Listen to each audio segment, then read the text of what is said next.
guys. Myles, welcome. Thanks so much. Whew, you're here. You made it. I made it. And honestly, I was just having a great time listening to those guys. I mean, that was the Baseball is Fun panel.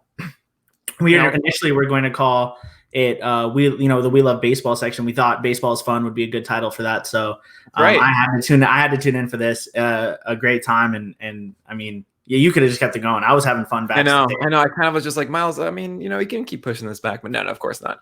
I'm really looking forward to this because what you guys are talking about, obviously, are about the crazy leagues that we do, and they're just spicing up your fantasy baseball life. I'll save all of that for you. But whoever doesn't know Myles Nelson, well, Myles Nelson has been bringing the absurd to Pitcher List for quite some time now. He's been behind some of the Pitcher List team's most brilliant creations, like the WorstBall League, among much more. You can find him on Twitter at Myles Nelson PL. He's also the manager of the We Love Baseball section here at Pitcher List. So welcome, Myles. So happy to have you. I'm going to give you the floor now, and I'm looking forward to this panel. Awesome. All right. Thanks, Nick. So yes, everything Nick just said, right? We've done a lot of amazing creative things with the team behind the scenes. I do want to mention we did the Pitcher List baseball video game tournament back in December, which proved that MVP Baseball 2005 is the #1 video game. So Chris Towers had the right answer. Everyone else was incorrect. But that's not what we're here to talk about. We're here to talk about spicing up your fantasy baseball life because, I'm sure many of you have been playing fantasy baseball for a lot of years and have been doing mostly, standard fantasy baseball leagues. Maybe you switched it up with, an auction format or something like that. But we are going to push the limit even further. Let's see if I can properly share my screen here and get the correct thing. I probably won't. We're going to have, let's see if I did it. All right, perfect. So we're going to spice up your fantasy baseball life. That's what this is about. We've got 5 incredible leagues that you can be a part of, that you can bring with you to your friends and basically just have a great time. So there's the 5 wacky leagues that we're doing. Looking at these graphics here. First of all, shout out to my girlfriend, Megan Abba, who put this presentation together. I do not want to take credit for doing this because I did not. She did this and she did an amazing job. There's 5 leagues here that I want to highlight, 5 leagues that we've done over the past year. So we've played out all these leagues. And the first league that I want to talk about is, if it'll go, there we go, is the Guillotine League. So obviously the Guillotine League is scary spice because it is scary trying to survive. It is a points league. You play with everyone in the league. It is not head-to-head. There are no matchups. If there's 16 teams in your league, then you're playing against 15 other teams, and your only goal is to not come in last place. You come in last place, your team is eliminated. All your players are dropped to the waiver wire. You are kicked out of the league, and everyone gets a feeding frenzy on the players that you have dropped because you were eliminated. So as the season goes on, teams get more and more intense. Right? You go from we did this in football. We had 16 teams to begin with. At a certain point, you get to 4 teams and everyone is rocking just the best lineups out there. It looks like a DFS lineup. And it makes Sundays, at least for football, Mondays in baseball is going to make Sundays very scary because you're sitting there going, okay, I need this many points to not come in last place. So this screenshot here is from when I was eliminated. It sucked. I had Tyreek Hill and Melvin Gordon. I had like an 18-point lead coming into this game. I thought it was going to be fine. Tyreek Hill gets off the field in the first quarter with pulled his hamstring. And Hunter Henry freaking killed me. It really sucked. I was watching the game, too, at the end. Melvin Gordon, dropped a pass just right out of the backfield. It was like a screen or something. And if he had caught that, I probably would have been fine because we were playing PPR. Anyway, fantasy football is stupid. We'll move on, but we are doing this for fantasy baseball when the baseball season comes back. So we're going to do the Guillotine League for baseball. Yes, Nick has no idea who any of these people are. He does. He might know Arizona Cardinals quarterback Kyler Murray, and that's probably about it. So that is the Guillotine League. Like I said, that is scary spice. So now we're going to move on to Sporty Spice, our league of leagues. It's 3 sports: baseball, basketball, and football. I don't know why I just blanked on what the sports are, but it's baseball, basketball, and football. And basically every manager owns each team. So it's not like, you just do well in one sport. No, you have to do well in all 3 sports. We held the draft back in February. Some of you guys might have been on that live cast, might have been watching us do that draft. It was just crazy. You know, the draft started off, James Harden goes first overall. I think we had Mike Trout go like 9th overall or something like that. I mean, it was wild, right? It's just an insane type of league where you have to balance everything. And the best part of it all is intersport trades aren't just allowed, they're encouraged. As you can see here, there was a major blockbuster trade made. Basically, Daniel and David traded up to get the first pick and get James Harden. They also got a second-round pick with Nick Chubb, but they gave up a lot to do it, right? They gave up Kamara, Mixon, Tatum, Kittle, Evans, right? And it's just an insane, amount of talent that they gave up. So this is just the kind of stuff that you'll see in the League of Leagues. And honestly, to me, I don't think you could truly be a fantasy champion unless you've won a League of Leagues. Because, I mean, you can be a fantasy baseball champion, you can be a fantasy football champion, but you can't be a fantasy champion until you've won all three. So hopefully a year from now, I'll be that guy. But let's be real, it probably won't be me because I'm not very good at this stuff. So the next league, a really exciting league. We just did the draft this year. It's actually our first time doing this league. Shout out to Christopher Reeves, our PL Plus member, who really pushed for this to happen. Really incredible stuff.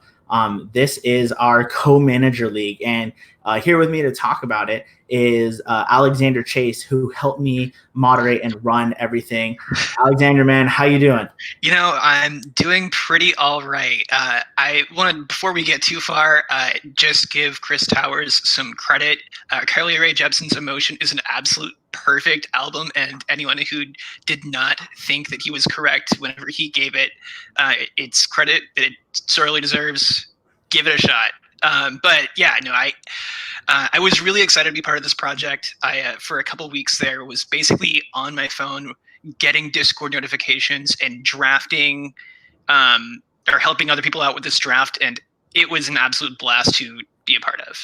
Yeah, so if you're wondering why Alexander and I moderated this draft, why a draft needs a moderator. Well, so every team has two managers, right? It's the co-manager league, as you can see. And this is 100% a stretch. I had to make the stupid analogy work, but once it got in my head, I couldn't let it go. So Posh Spice very famously decided to co-manage her life with David Beckham, right? They joined union and all that and decided to run their lives together. Well, just like that, we co-manage fantasy baseball teams. It honestly, it sounded dumb in my head, and it sounds dumber as I say it out loud. But so the co-manager league, the big twist of it all, though, and why we need moderators and why it can't just be these two guys drafting together, is they didn't know who their co-manager was. They had absolutely no idea who they were drafting with. Yeah, right? It's like if David and Victoria Beckham didn't know who each other were when they got married. So I think this happened when Love is Blind was going big. Yep. I don't know if that inspired anyone, but the crossover vibes were fantastic. Yeah, I think we had this idea before Love is Blind really took off on Netflix, but basically once our draft was taken off, Love is Blind really took off, and everyone was just like, dude, this is just the Love is Blind league, because we have no idea who we're talking to. We don't know who's on the other side of that partition. We didn't know what was going on. I mean, Alex and I knew what was going on. We knew, but no one else knew what was happening. And so basically the PL Plus members were put in one channel, one room. The PL staffers were put in another room. Metaphorical, we didn't literally round them all up and put them in a room together. That also probably been really bad for their health as we started drafting right around the time that coronavirus hit. But in these metaphorical rooms, and basically they drafted their round, and then we're completely in the dark as their co-manager was drafting in the other round. So Alexander and I did all the part of putting the picks in and letting them know, when it was their turn. But other than that, they were just completely in the dark. Yeah, and that led to some really, really interesting things, particularly when I would screw up in terms of forgetting someone's draft pick to enter in or anything like that. There'd be just chaos in the other Discord for a few minutes. This was, I think you can think about it kind of like if half of your picks were auto-picked, right? You have no idea what's going to happen. And that was what made this beautiful. It was chaos. Yeah, so one of the experts picked Luke Voigt, and I don't know, the 13th round. Late enough. I have the draft board in front of me, so we can reference all these picks. But yeah, In the 14th round, there you go. Brian Amore picked up Luke Voigt. And so his co-manager, as soon as he saw the pick pop up, because they were all refreshing the draft board, his co-manager immediately was not happy. He was not happy at all. He did not want Luke Voigt. They already had first baseman. He wanted to trade his co-manager. He was just not having it. And to be clear, this is the 14th round.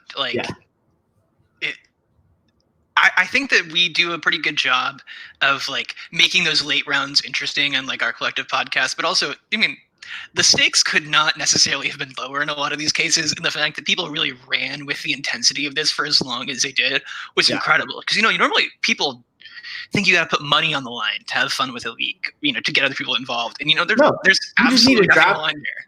You just need to draft to someone you have no idea who they are. And then that'll put everything on the line. It drove everyone to sheer like insanity, to the point that this is to me the greatest moment of this. One of the co-manager, one of the PL Plus members, wrote a letter to his co-manager. I have to read it. Dear co-manager, it's me, your co-manager. I know this must be a scary time for you. By now, you probably realized that I'm not at all together up here, and I apologize for not taking pictures when I definitely should have. I know I've only taken 2, and you're probably thinking, he has to take a picture in the last round, right? And by all accounts, you would be correct. However, I cannot guarantee that will actually happen when it's my turn to pick. Too many variables at play, dear chap. So please, for your own sake, and also mine, take an upside arm with your pick here. I know I don't like many options left either, but I trust you, fam. You got this, my guy. Or gal. Yeah. Go team. Shout out Big Red Rocket. He's watching right now. I hope he remembers the headspace he was in when he wrote this. We shared this with his co-manager. We cut off most of the actual like information, but like the first 2 lines of it we shared with them, and the staffers got a huge kick out of it. And the best part, they felt the same way. Like no one felt good about their picks. Every time someone was picking, they were like, tell my co-manager I'm sorry. I screwed up. My bad. Yeah. It's fantastic. Yeah, that was definitely the vibe. And I think that was one of the more revealing things about this, is that, like devoid of like the whole like control and plan, when everything goes badly, you kind of like realize that you aren't in control of your strategy. I hope you guys can hear the cookie sheets rattling in the background here. Those were the best moments, I think. And I think the only people who really held it together were the people who would, just duck in to make their pick and then leave. The more involved you were, the more you lost it, I think, was kind of like the trend. Yeah, the longer you spent stewing on it, the worse it got. Speaking of people stewing on it, we actually have a couple people here who are part of this draft to join us and talk to us about their experience. Because Alexander and I just were watching and laughing. But Trevor Huth and King Hippo were here, and they were not, I don't think they were having as good of a time as we were. Trevor, what's up, man? How you doing? Oh, I'm great. How are you doing? This is gonna be fun. Yeah, good. King Hippo, how's it going, man? Hey, how was everybody?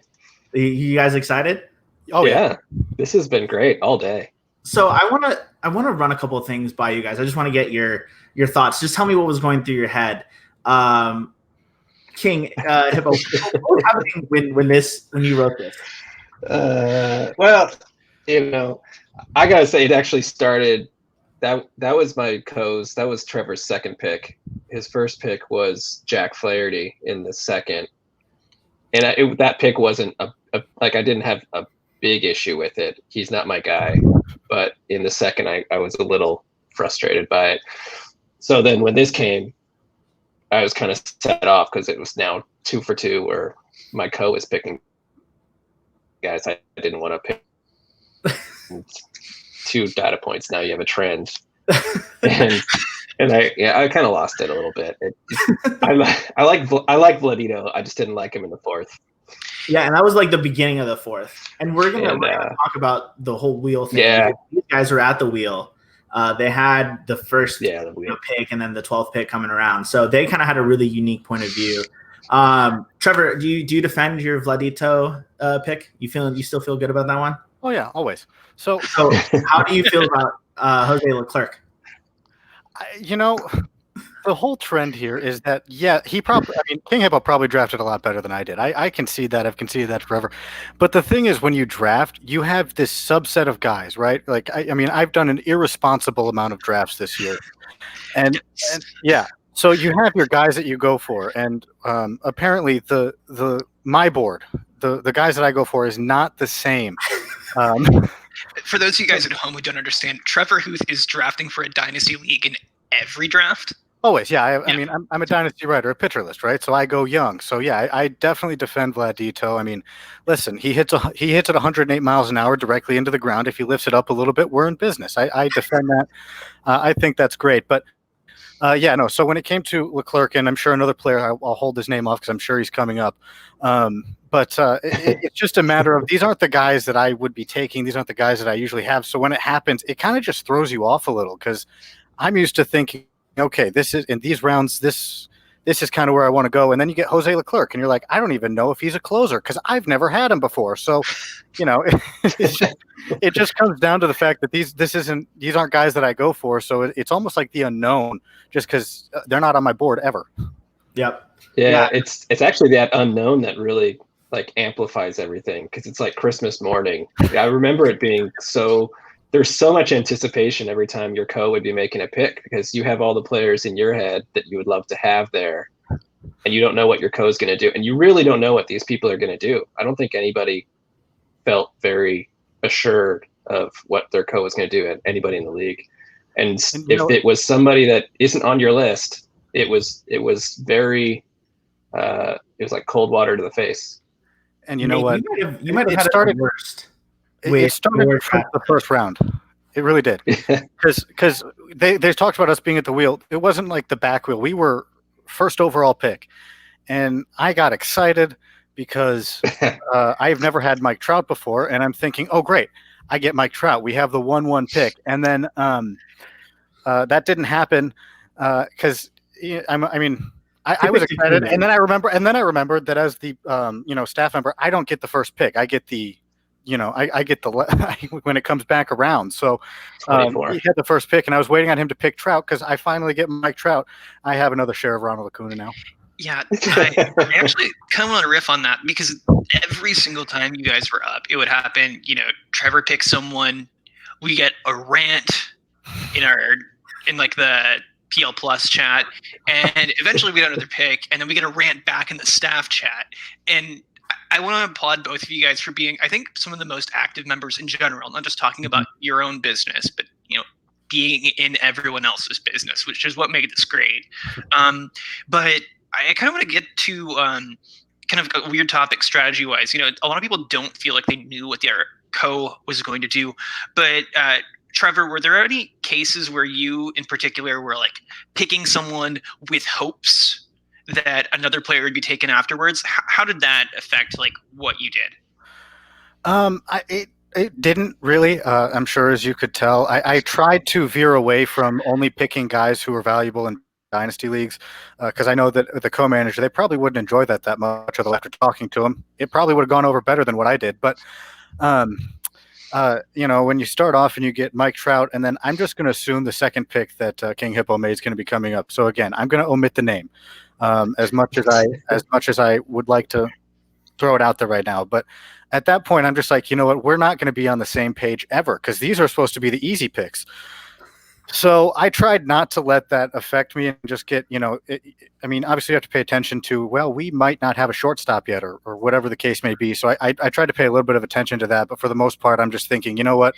This is my first pick in I get one every 24. I'm going to take my guy because I want him. And you don't know if you'll ever get that chance. And speaking on Alexander's point of you guys not really knowing, you guys both spoke on that at different points. King Hippo, you're like, I wonder what my co-manager is thinking about my picks. My guess is he feels as happy with his as I do with mine, and that neither like what the other is doing. So I think you guys both had a little bit of that like self-loathing throughout this. And Trevor, this might have been my favorite quote when I was going back and pulling through this, when you said, "Looks like we finally found the same book." Like that just resigned, like, oh my God, like we're never getting on the same page, but like, hey, like at least I kind of like the dude he just picked. So sure. But you really didn't like, who did you not like? Well, we were in different books because I'm thinking Trout, he goes Acuna. I'm thinking anybody else, and he goes Marte. He's thinking Starling Marte, yes.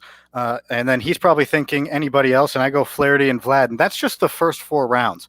And we had these issues with him. So when it comes out, and he didn't like Benintendi either. So, we really found the same book, I think, around the Mackenzie Gore, Spencer Howard, the last 2 picks we made. Up until then, it was kind of like, well, what's going on? And I'm just picking guys saying, all right, well, I think this is going to be good. But definitely Mackenzie Gore and Spencer Howard, the last wheel we had, I think we really got it together. Well, the funny thing is throughout the draft, a couple different times, King Hippo had mentioned, like, I'm just not a prospects guy. I don't like young players. I go for like established players, which is like literally the polar opposite of Trevor. And like literally at the end of the draft, he's like, all right, I'll take Spencer Howard. Like I'll take just because this other guy's clearly a prospect guy, I'll take Spencer Howard. Let's just get it over with. Yeah, I don't know if you're going to talk about it more, but the wheel was really an interesting element of it, because for me, I was always the second pick of the wheel, so I always felt the need to, for lack of a better way, make up for the mistakes of my co-manager. So my co-manager would pick something that we didn't need, and then I would be like, well, now I have 1 pick to pick 2 players, and so I'd have to make like hard decisions. And I think that kind of led to like, normally you have a plan for like closers, or you have a plan for like second base this year is important because there's kind of a limited amount of them. And if you have the wheel, you can kind of like, you can go double tap closer, or you can get a second baseman. But if your co-manager makes a pick with the first end of a wheel, you only have 1 pick to quite often fix 2 problems, and then you can't, and then you're buried, and it gets really frustrating. Yeah, that's why I think the wheel was the hardest part, because when we think about drafting at the wheel, you plan 2 picks, right? Even if you're picking like second or maybe even third to a degree, you're thinking 2 picks at a time.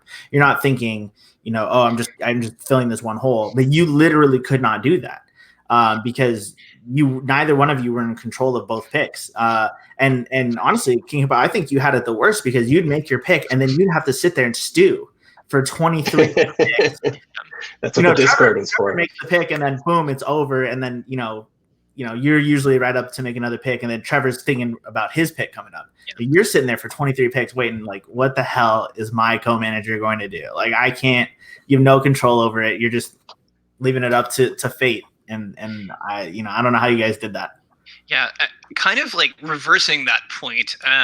We, after we finished up drafting, sent out a survey to everyone to figure out, what they think went best and worst. And we also kind of took a pulse on which teams we thought looked best. And almost all of the teams that people were high on were like in the middle of the pack, in terms of draft order. I think Ben Palmer's team was in the 5th spot, and a lot of people liked that one best. They also tended to like their draft better, like internally.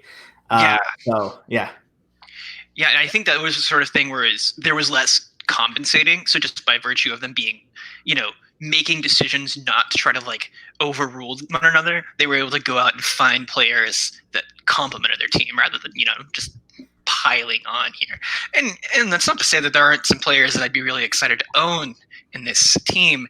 It's more that I just really, really want to see how you guys actually assemble a lineup every week, because I cannot understand like how you turn this bunch of players into, lineup spots every week. But, I very easily. Don't question us. We know what we're doing. Yeah, we're gonna win the league. I mean, there's no real doubt about that. Don't you worry about it. But that's the part of the wheel, right? So the part of the wheel for me, I didn't have to worry about cleaning up my own mistakes. I could just go make the mistakes. So that was pretty fun.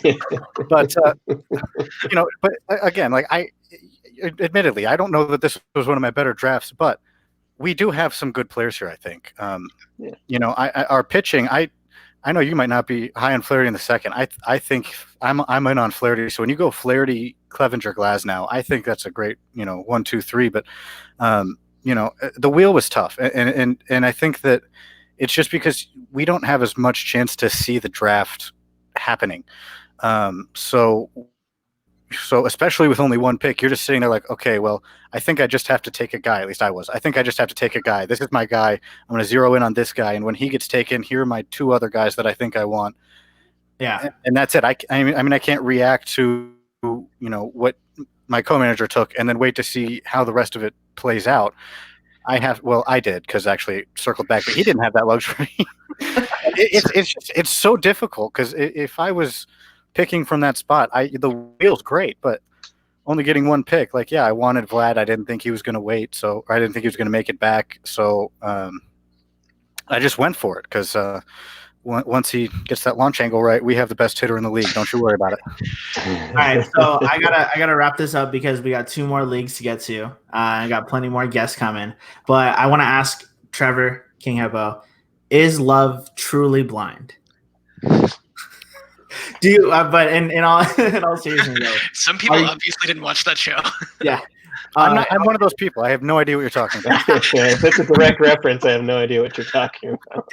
In all seriousness, though, would you guys, now knowing how this played out, now knowing the experience you went through and what you guys put yourselves through, if we went back to February and I put that call out again saying, hey, who's interested in this? You guys both signing up again? Oh, 100%. Yeah. I get to ruin someone's day every 3 hours. It's fantastic. Are you kidding? Yeah, absolutely. All right, guys. Well, really appreciate you being on. Alexander, thanks for helping me run this league and being a part of this. Guys, have a great rest of your night. And, we're going to move on to the next league. So catch you guys later. All right, so we got 2 more wacky leagues coming up. And we have with me Dave Cherman, a.k.a. the Shermanator, a.k.a. the guy who won Grand Theft Baseball last year. Dave, what is up, Myles? How you doing, man? When you bring up my accomplishments, it makes me all happy. So, how's your life partner stream going? Is her convention going just as well as ours? No, we were pretty successful in tearing it down. It got under 50,000 now. So, perfect. And they've all come to us. Let's talk about Grand Theft Baseball. Let's do it. And Grand Theft Baseball, it was spicy. Every week was spicy because oh my God, it was the feeling of stealing a player from your opponent. Does it get any better than that? How much more power drunk can you get than when you tell your opponent, no, I'll take Trey Turner from you. That's cool. Give him to me. Which I actually got to do in the playoffs. But yeah, it made every single matchup so much more stressful because Sunday morning we would post our list of unprotected players, and if you're in the lead, you're eagerly awaiting your opponent's list. If it's a close game, you're just stressed the whole day because you're like, oh my God, wait, am I going to lose one of these guys? I don't know. I'm not prepared for that. Definitely not. You do not want to lose your players. And you're also thinking about, I remember I put a lot of thought into my unprotected list because there were definitely some times I left what I thought was a better player out there because I couldn't afford to lose a player at a certain position. Mm-hmm. But hold on, we're getting a little bit ahead of ourselves. The Grand Theft Baseball League, you can play this in any head-to-head format, points, categories 1 win, categories multiple wins, whatever you want to do, as long as it's head-to-head, because at the end of the week on Sunday, the winning team gets to steal a player from their opponent. Now, we did it with protection lists. So at the beginning, there were only 5 players that you could steal from your opponent. And at the end, you could steal any player on their team.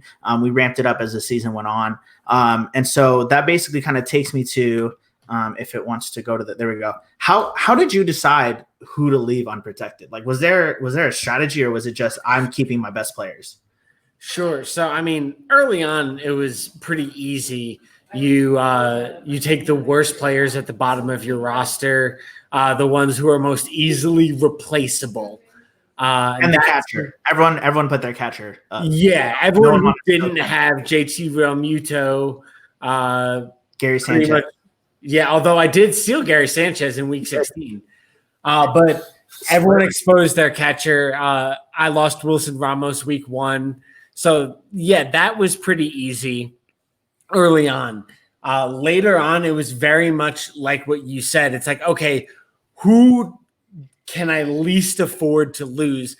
And I think it was around week 12 or 13 is where I started making the list in reverse. So it started out, it's like, okay, I need to expose 5. Let me pick 5 that who are the players I'm never going to miss. I don't care. And then it started going the other way. It's like, okay, I need to expose 12. Okay, I have 23 roster spots.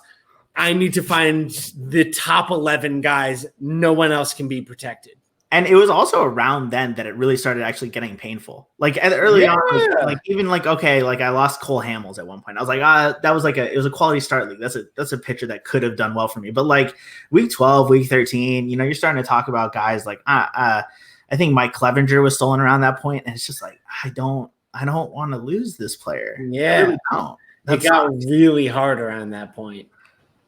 So then how did you decide who to steal from your opponent? Was it just best player? Did position, did needs come into account at all for you? So it was a little bit dependent on situation. If there was a player who could really help at a position I needed, like when, I don't know, I'll come back to that, that I really needed, then I would just steal them.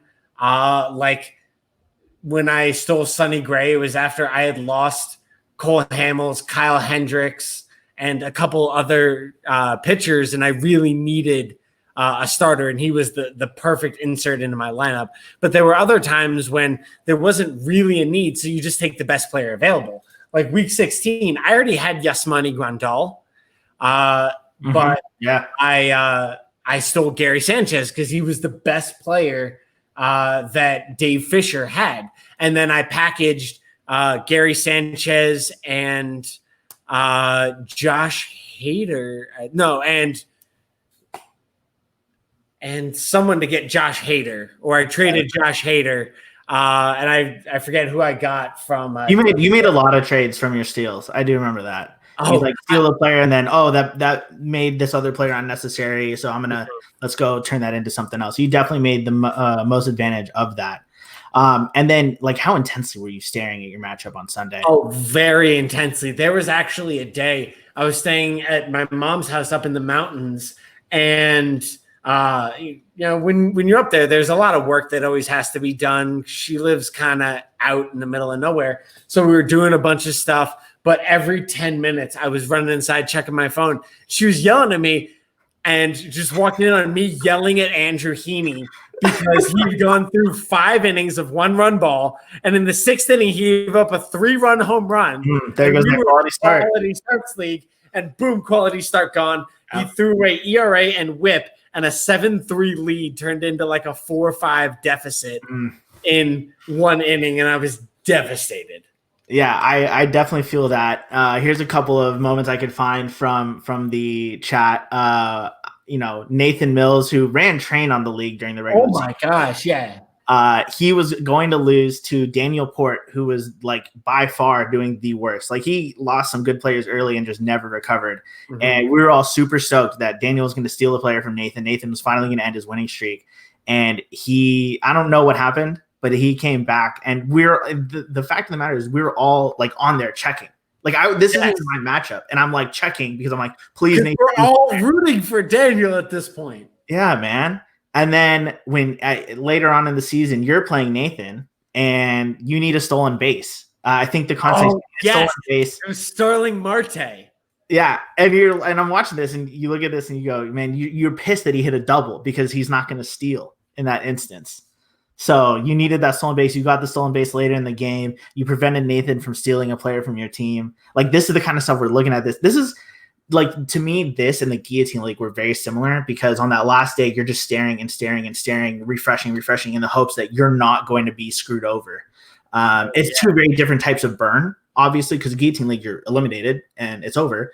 But in Grand Theft, you have to lick your wounds and keep going. And it was very, very difficult sometimes to reconcile with what happened on a Sunday.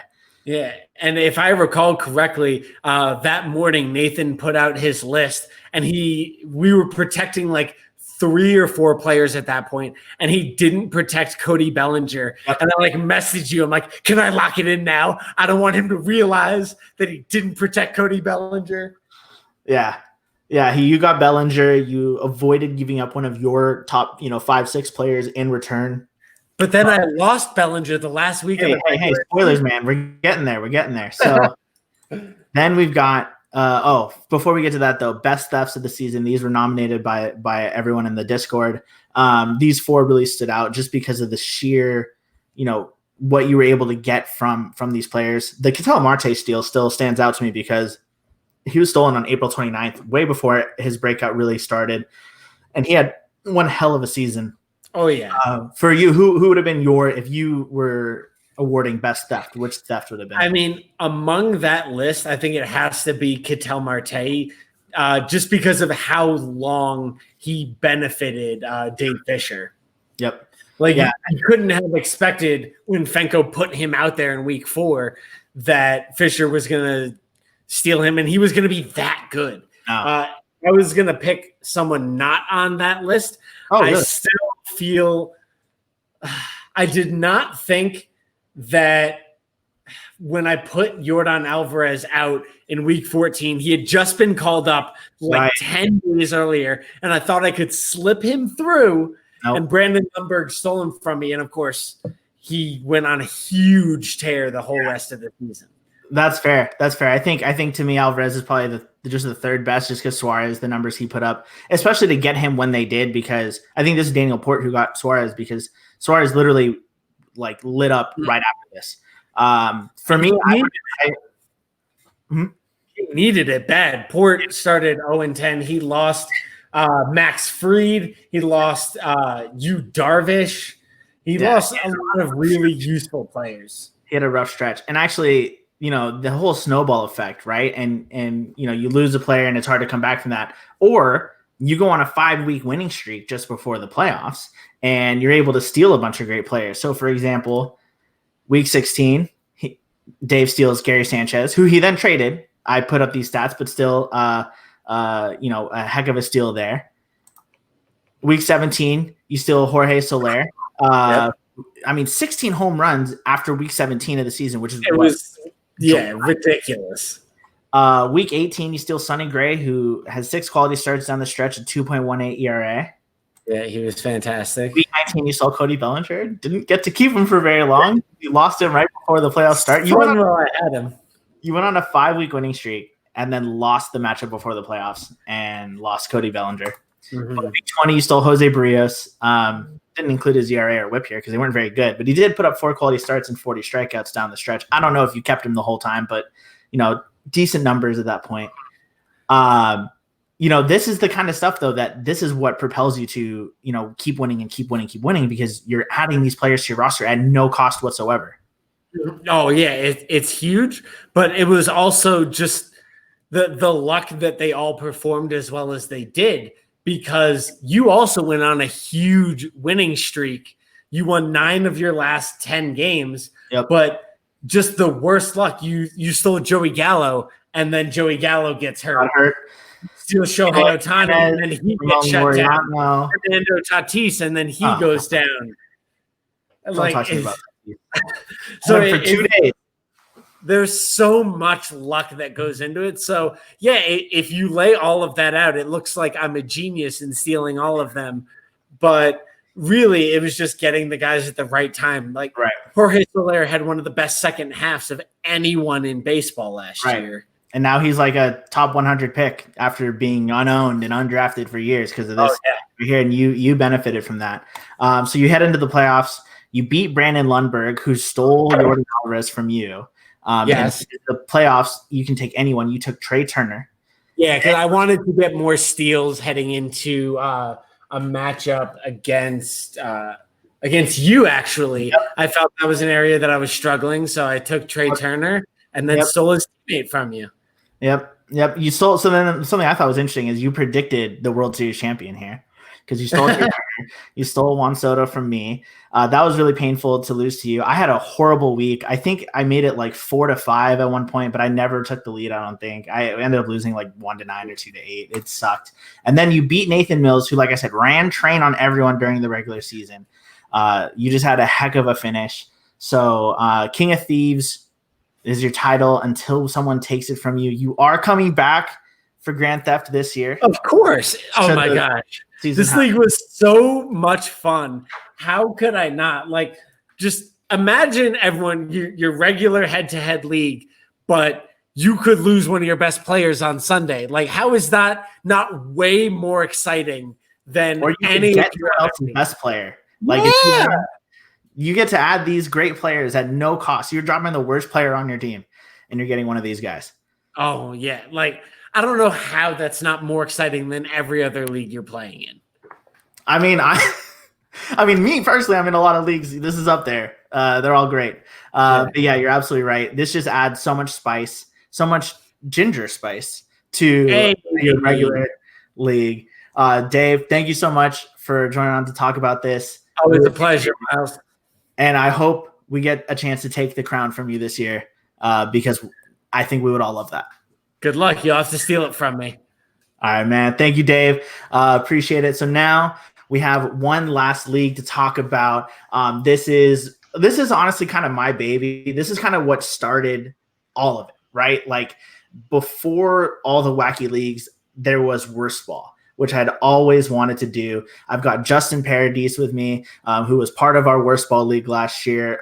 He was Cream of the Crap was his team name, which is a fantastic team name. Justin, welcome, man. Thanks, Myles. Good to be here. It was either that or Sultans of Suck, but I went with Cream of the Crap instead. Cream of the Crap was good, especially because you drafted Chris Davis first overall. So yeah, I had the honor of drafting first in the first WorstBall draft, and I was honored to take Chris Davis. It was a no-brainer. Honored to do it again if I could, but I didn't get to do it this year. But he's a great player to own in this format for sure. Yeah, well, I mean, he was hitting like 500 in spring training. I mean, no one's picking him for WorstBall. Let's be real. But WorstBall is the best. It's also the worst. You know, Baby Spice was the best Spice Girl. Fight me. But babies are the worst. That is not an unpopular opinion. That is, everyone feels that way. Justin, you got kids of your own. You know, when they're babies, they suck, right? I mean, there's good things to every age. I'm not going to talk ill about my kids, Myles. Blink twice if they're staring at you right now. So, WorstBall, man. I mean, look, it's pretty simple. Bad things are worth positive points. Good things are worth negative points. Your hitter strikes out, you get points. Your hitter hits a home run, no points for you. In fact, we take points away. But the pitcher gives up a home run, you get those points. Just honestly, a pretty simple concept, but we kind of had to figure out the point scoring at all, especially because you had to play, right? We didn't want players who weren't playing to be able to accumulate points. You had to be on the field sucking. Like that was the thing, right? Like it wasn't just, oh, you struck out 100% of the times you came up to the plate, but you've only come up to the plate once. No, man. We wanted to see who just kept going out there and kept not having a good time. And you had the first pick. Oh, sorry, Justin, go ahead. One of the biggest complaints that people have about fantasy baseball is like there's so much analysis, there's so many opinions out there. If you want a league where there's no opinions whatsoever, then join a WorstBall league. You're on your own for everything. The top 100, there's no top 100. It's your own top 100. There's no draft guides. There's no draft guides. You know, you're going to drop a high pick. I would drop my second round pick last year pretty early on. It's just you have to figure it out yourself. And that's the great thing about it is there's no one to tell you what to do. You're on your own, and that's great. I remember Scott Chu picked Jorge Alfaro with his first round pick, and all of us were like, wait. He picked a catcher in the first round, and we're like, you don't do that. And then we went, it makes sense. It's catchers are awful. It's perfect for WorstBall. Yeah, right. Perfect. And we were just like, wait, hold on. This format, do you pick a catcher early? I don't know how it works. Yeah. It was just crazy. I mean, we had all kinds of, you know, as you said, you dropped your second round pick. I mean, anything have injuries, demotion, DFA, sent to, you know, Korea. I mean, just literally everything, you know, that could go wrong for your player might go wrong. So you have to be really wary of that. Before we get too much into that stuff, here is the scoring setting for the WorstBall Points League that we're playing this season. So you can kind of see just kind of how it works, right? The batters are on the left. You lose points if they get on base, if they hit a home run, if they drive in a run, if they steal a base, but you get points for every out they make. You get points when they strike out. You get points if they get caught stealing, if they commit an error, if they ground into a double play. And that stuff, I mean, it just, you know, batters get points kind of just by attrition over time, they rack up these kind of small, they strike out, that's worth 2 points. They ground into a double play, that's worth 3 points. And it just kind of adds up over time. Whereas pitchers earn points in bunches if you get the right ones. I mean, how many times have we seen a pitcher just absolutely get blown up, give up 3 home runs? That's 12 points right there. Not even including the earned runs they gave up, not even including the hits they gave up. But at the same time, pitcher has a good game, and you could, in 1 week from your 2-start pitcher, get 30 points and then get negative 15. So it's tough. And Ben John Baseball, your comment, who goes number 1 in WorstBall this year? Stick around, you might find out. But Justin, I mean, how'd you feel playing in this league last year and seeing, how your players are earning points? I mean, what were your thoughts as you're playing it out? I mean, my theory on how to get a good WorstBall player was they have to be good at defense, or guaranteed playing time, but just awful hitting and on a bad team, right? So I was targeting guys like Eric Gonzalez from Pittsburgh last year. I had Grenier from Detroit. He was the catcher there. He had playing time, just couldn't hit for anything. And those guys were great until they got injured, right? So the thing about this league is you have to be flexible, and you're always kind of searching for, okay, what's next? And like you said, the scoring system, it's not intuitive. So you have to figure out, okay, who is a bad player in this league?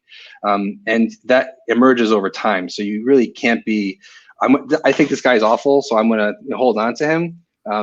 It just doesn't work that way. You have to be quick to cut those players because you just don't know. It's really have to be on top of it, and we're able to move on to the next person quickly.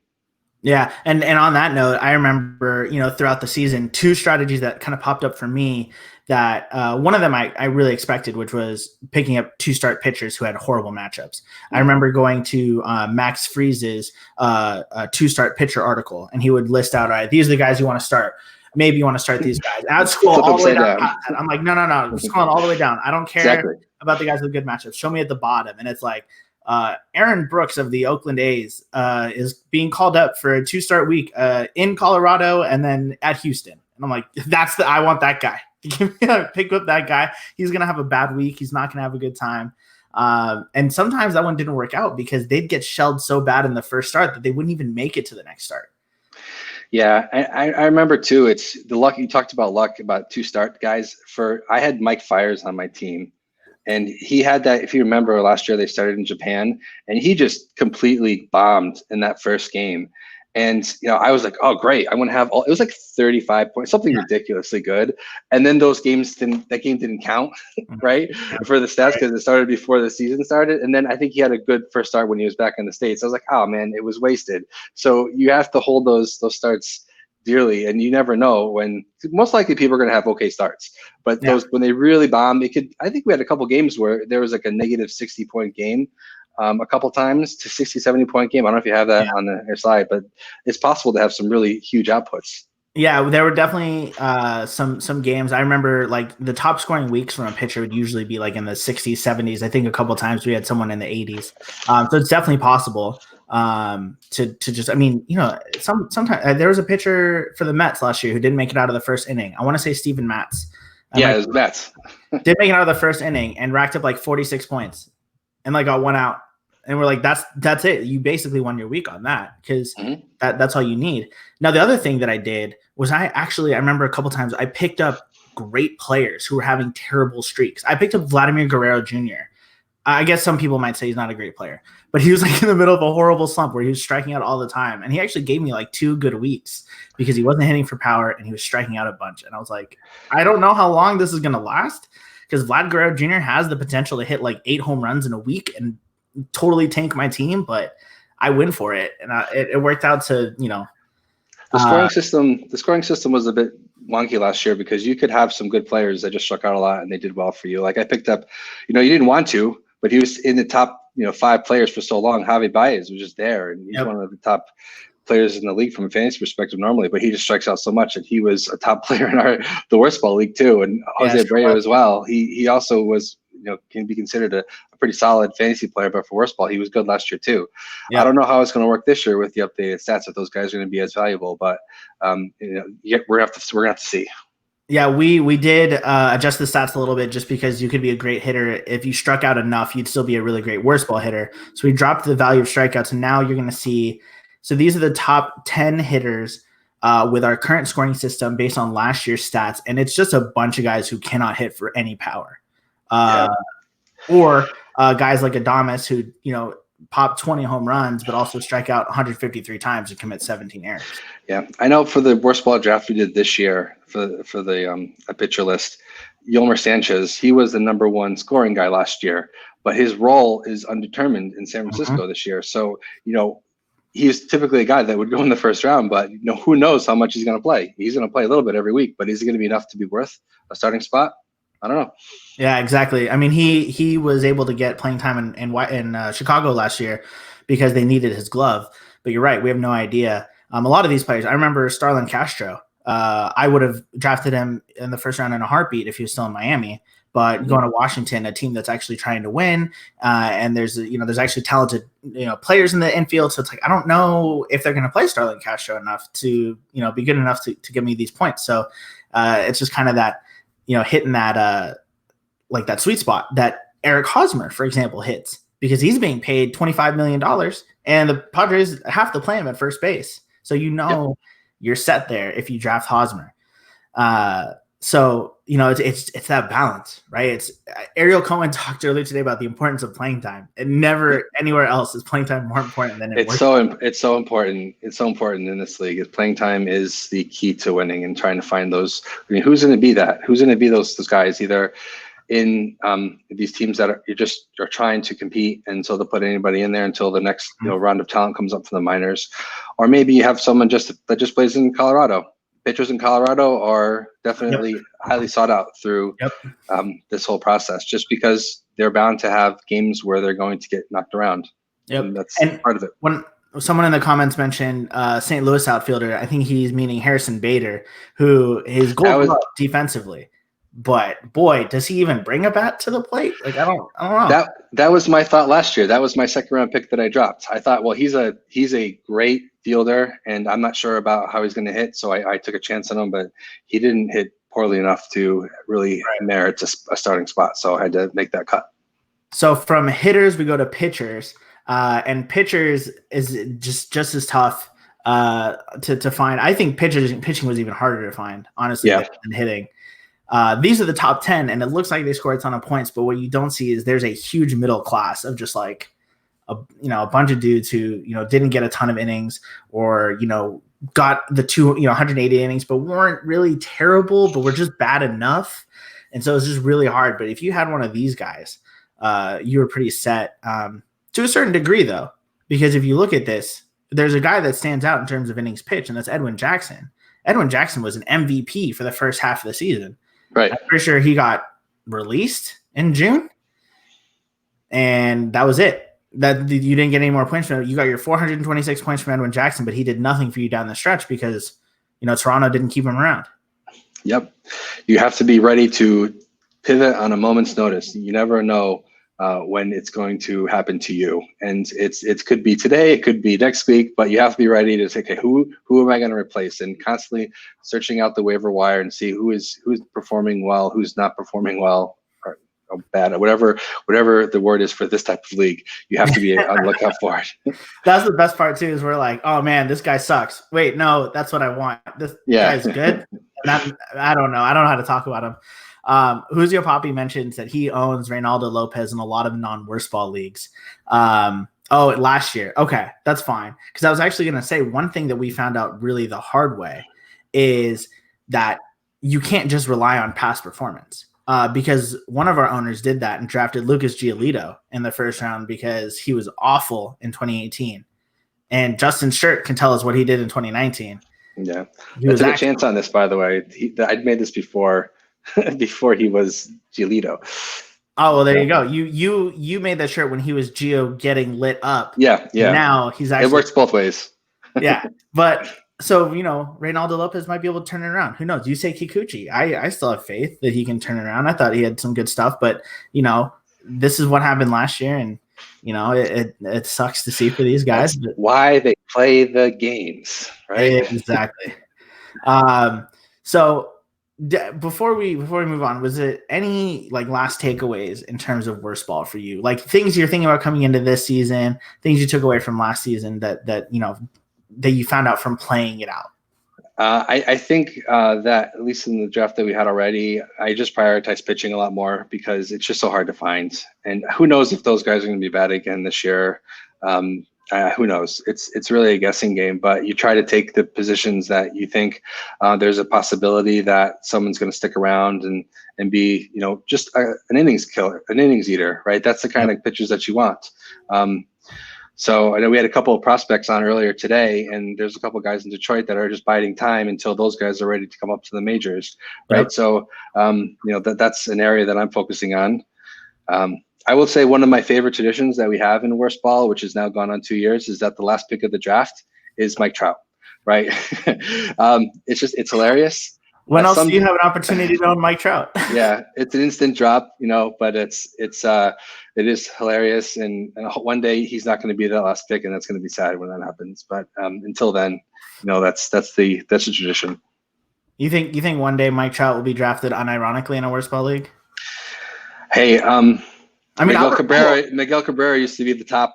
Albert Pujols was drafted unironically each of the last 2 years as well. Yes. Father Time it happens to us all. So we've been talking about these, crazy leagues. I want to really appreciate all you guys for being here with me and being a part of this because, like I said, this has been a real passion project, not just for me, but I think everyone at Pitcherless has really taken to these leagues and it's made me so happy to be able to share just these weird things with everyone. So in the spirit of sharing weird things with everyone, we actually do have a surprise. We are doing a live Worst Ball draft starting right after Nick probably wraps us up on day one. But we are officially going to be starting Pitcher List after it's dark. We're doing this after the conference is over. We're doing a live Worst Ball draft. We're doing 10 teams, 12 players per team. It is going to be best ball format, which is kind of funny that we're doing a best ball, worst ball draft. But it's draft and hold. We're not going to do any trades or acquisitions. This is just going to be draft your team, and we'll at the end of the season see how it turns out. A lot of the guys who have participated have been in a worst ball league before, but we have some that have not. And Nick, if you want to come in here and do anything to wrap this up, if you don't. Thanks, Myles. Hey, Myles. You did great. That was awesome. Did you freeze? Okay, you froze, I guess. I will wrap this up. So this is officially the end of the first day of PitchCon. I cannot believe that we've raised $3,800 in one day.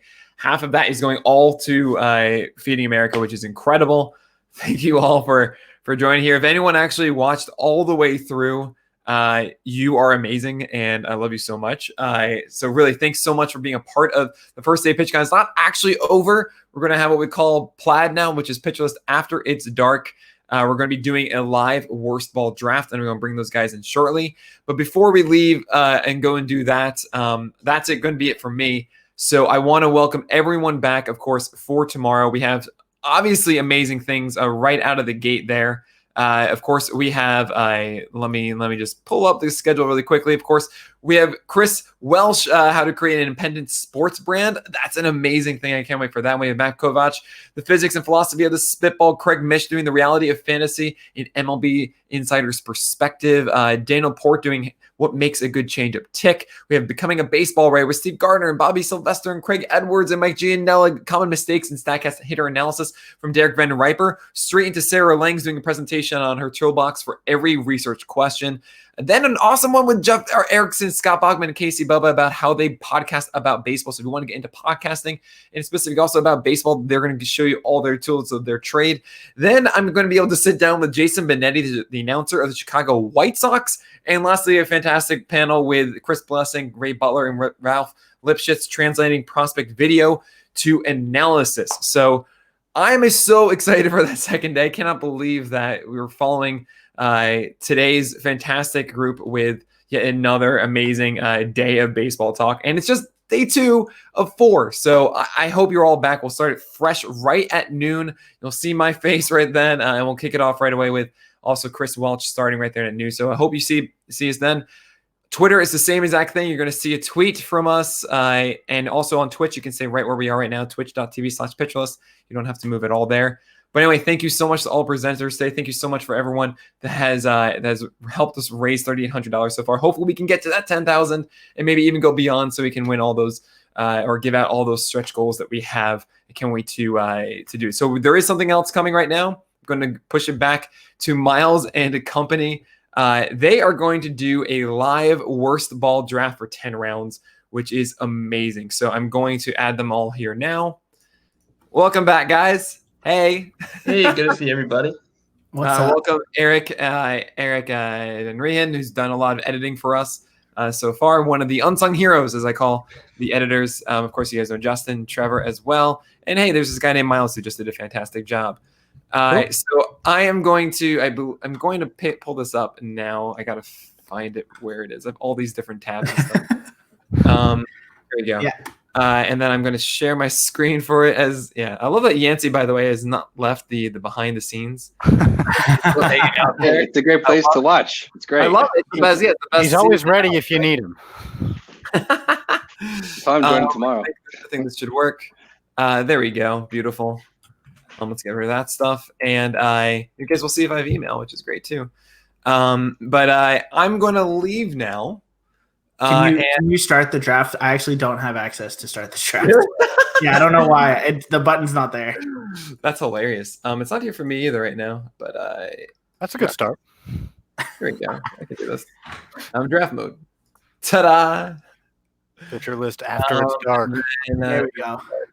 Oh, yeah, actually. We joke about this all the time. And there we go. I'm starting the pick. Does Ben Howler know? I hope he does. Yes, he does. He's here. But I'll stick around for a little bit because I might as well say hi to you guys and trying to pick your brains as you do this. Oh, so this is an awesome thing. Do you want the draft guide that I sent to everyone, Nick? You actually have a draft guide for this? It's like a really rudimentary Excel spreadsheet. It's amazing. You have to just remember that you did that. I have not looked at that once. Oh my God, that's incredible. But anyway, so Ronald Acuna. That's what you want, Ronald Acuna. You guys might not know that Myles Nelson actually runs the PL WorstBall draft Twitter account. Twitter. I believe at WorstBall is right. Get Eric Hosmer. What is this madness? We've been sniped. Yeah, Trevor messaged me earlier today telling me he was going to take Hosmer. But who is the expected number one? I don't know. Chris Davis? Yeah, probably. I would have taken Jordan Zimmerman number one. We get bonus points for bad contracts, though. Yeah, and you don't get bonus points, but you know that they're going to play. So Eric, I'm so glad you said that because I had no idea where I was going with that. You're welcome, Trevor. I mean, I just love the fact that right now I'm looking at a baseball draft and Eric Hosmer and Jordan Zimmerman those two picks. That just makes me really happy inside. Yeah, what would your thought process be if we threw you into a worst ball draft? Like right now, you're drafting. What's running through your mind? I mean, yeah, I think Willie Adames, right? Yeah, he's definitely in consideration here. 100% about playing time. So yeah. I think Justin said some really smart things about it's about guys with good defense that are just going to be there. You can't hit for power, really. Is Adames known for defense? No, but they have to play. I mean, they have the plan. They have an option. Yeah. I mean, he had like 700 plate appearances last year. Look at that. Adames goes up. Yeah, he's tough to pass up at that. So I mean, did Chris Davis miss a lot of time last year? He did. He's not baseball. He's not baseball anymore. He's done, right? Did he retired or something? No, he was doing well in spring training. Chris Davis was hitting like 400 in spring training. I was just saying you missed a lot of baseballs last year when he attempted to swing at him. So I see. That was fun. He did. They finally benched him though. They did bench him in like June of last year, something like that. Well, and that's what helped me back because I typed his name and then I'm like, wait, is he actually going to play? Yeah. Interesting. Alfaro. Yes. Scott took Alfaro in the first round last year. He's probably the catcher with the most guaranteed playing time. That's a good point. Okay. Alex Cobb. Oh, yeah. Look at that. Part of me for a moment, I thought that Alex Cobb and Jordan Zimmerman were on the same team, just this team of bad. Despite Trevor. Love it. They basically should be. Baltimore and Detroit, if you combined them, are still the fifth place team in any division? Hey. Just because it's true doesn't mean it's not hurtful. By the way, I just want to give a quick shout out to Benjamin Haller, who has the #1 pick here, but he's also picking in Australia, which means that it's not nearly the same time that it is for us. So I don't know if we can really call it plaid for him. It's not dark, I don't believe. It's like 2:00 in the afternoon for him. Yeah, I think so, something like that. Maybe I think actually 11. That's my guess. Not getting as wild as we are. I don't know if Scott is here. I'm going to message him. Oh, Scott Chu. Oh man. Oh, he's about to get Trout then, huh? It would be auto pick that way because it is clicking draft, right? Since I don't have a pick, I will pick someone. I don't have a team in this. I'll pick for him. In any other league, Trout at 7 would be miraculous. Well, clicky draft right now is like, what in the world is happening? We're throwing off all their data. I'm really happy that we can keep using clicky draft. Clicky draft, the guys are incredibly nice there. They actually for the Pitchers Experts mock with the guys in 2018 and 19, they weren't supposed to be open, but they opened it for us to do those drafts, which is just they didn't have to do any of that, which is amazing. So I'm big proud. I'm happy that we're using it now. Their interface is just so great. Like it's just so easy. Yeah, it's fantastic. Now I don't think they have auction stuff, which is annoying, but they do not. This is still much. This is great. This is definitely the best thing for those people out there who need a good draft software. This is the best thing that I've used. For baseball, at least. And I obviously got the premium $20 for them because I mean we do so many of them. I just felt like how could we not? Would make sense for you. If I'm gonna Chew here. I'm picking for him because he's running out of time. Where's the player ranks? All right. You ready? Lurie Garcia. So there you go, Scott. Sure. Yeah. I would have preferred Mike Trout there, I'll be honest. I don't know how much Lurie is going to play, but he's such a good fielder out there that I think they'll keep playing him. I think the most fun for me here is just trying to figure out who the WorstBall pitchers are. I want to put who they are. Anna Roark is going to be up there. Yep. I think. Oh, I mean, the entire Blue Jay staff outside of Ryu, actually, I think even including Ryu, was drafted in one of our WorstBall drafts. I can't remember which one. Maybe both of them. No. Well, Ryu was like a late round pick, like a regression. Yeah, you needed something. You didn't have anything. Yeah, well, because like by the time you get to like the 10th, but at the same time, like Trent Thornton, was he picked before him? I think so. The Blue Jay staff went early. I mean, Trent Thornton is like the number 5, but like questionable number 5, but he should be the number 5. Peter Lambert released, which is unfortunate for y'all. Yeah, I don't understand why he's not gone yet. C. Majorano. I don't know how to pronounce your username. The thing about the 5th starter for Colorado, the problem is that how long is he going to be the 5th starter for Colorado? You never know. So I mean, ground flyers because Kyle Freeland and Antonio Sensatella should be off the board already. I don't understand you guys right now. Everyone's going to hit her early. I like the Freddie You're early, guys. This is my strategy always. Pitchers in the first 3 rounds, right, Nick? Always, guys. Well, see, so the great thing about drafting the way I do is that I don't really have to adjust my board, whether I'm doing WorstBall or trying to win a league, where you want to be good. So. Yeah, Trevor's co-manager drafted a tune-up for WorstBall. Absolutely, I'm always prepared. Yeah, Nick, what? How did you feel about Trevor's co-manager draft again? Just remind me. Miles, bro. Yeah, Nick, how do you feel about any draft I've done ever?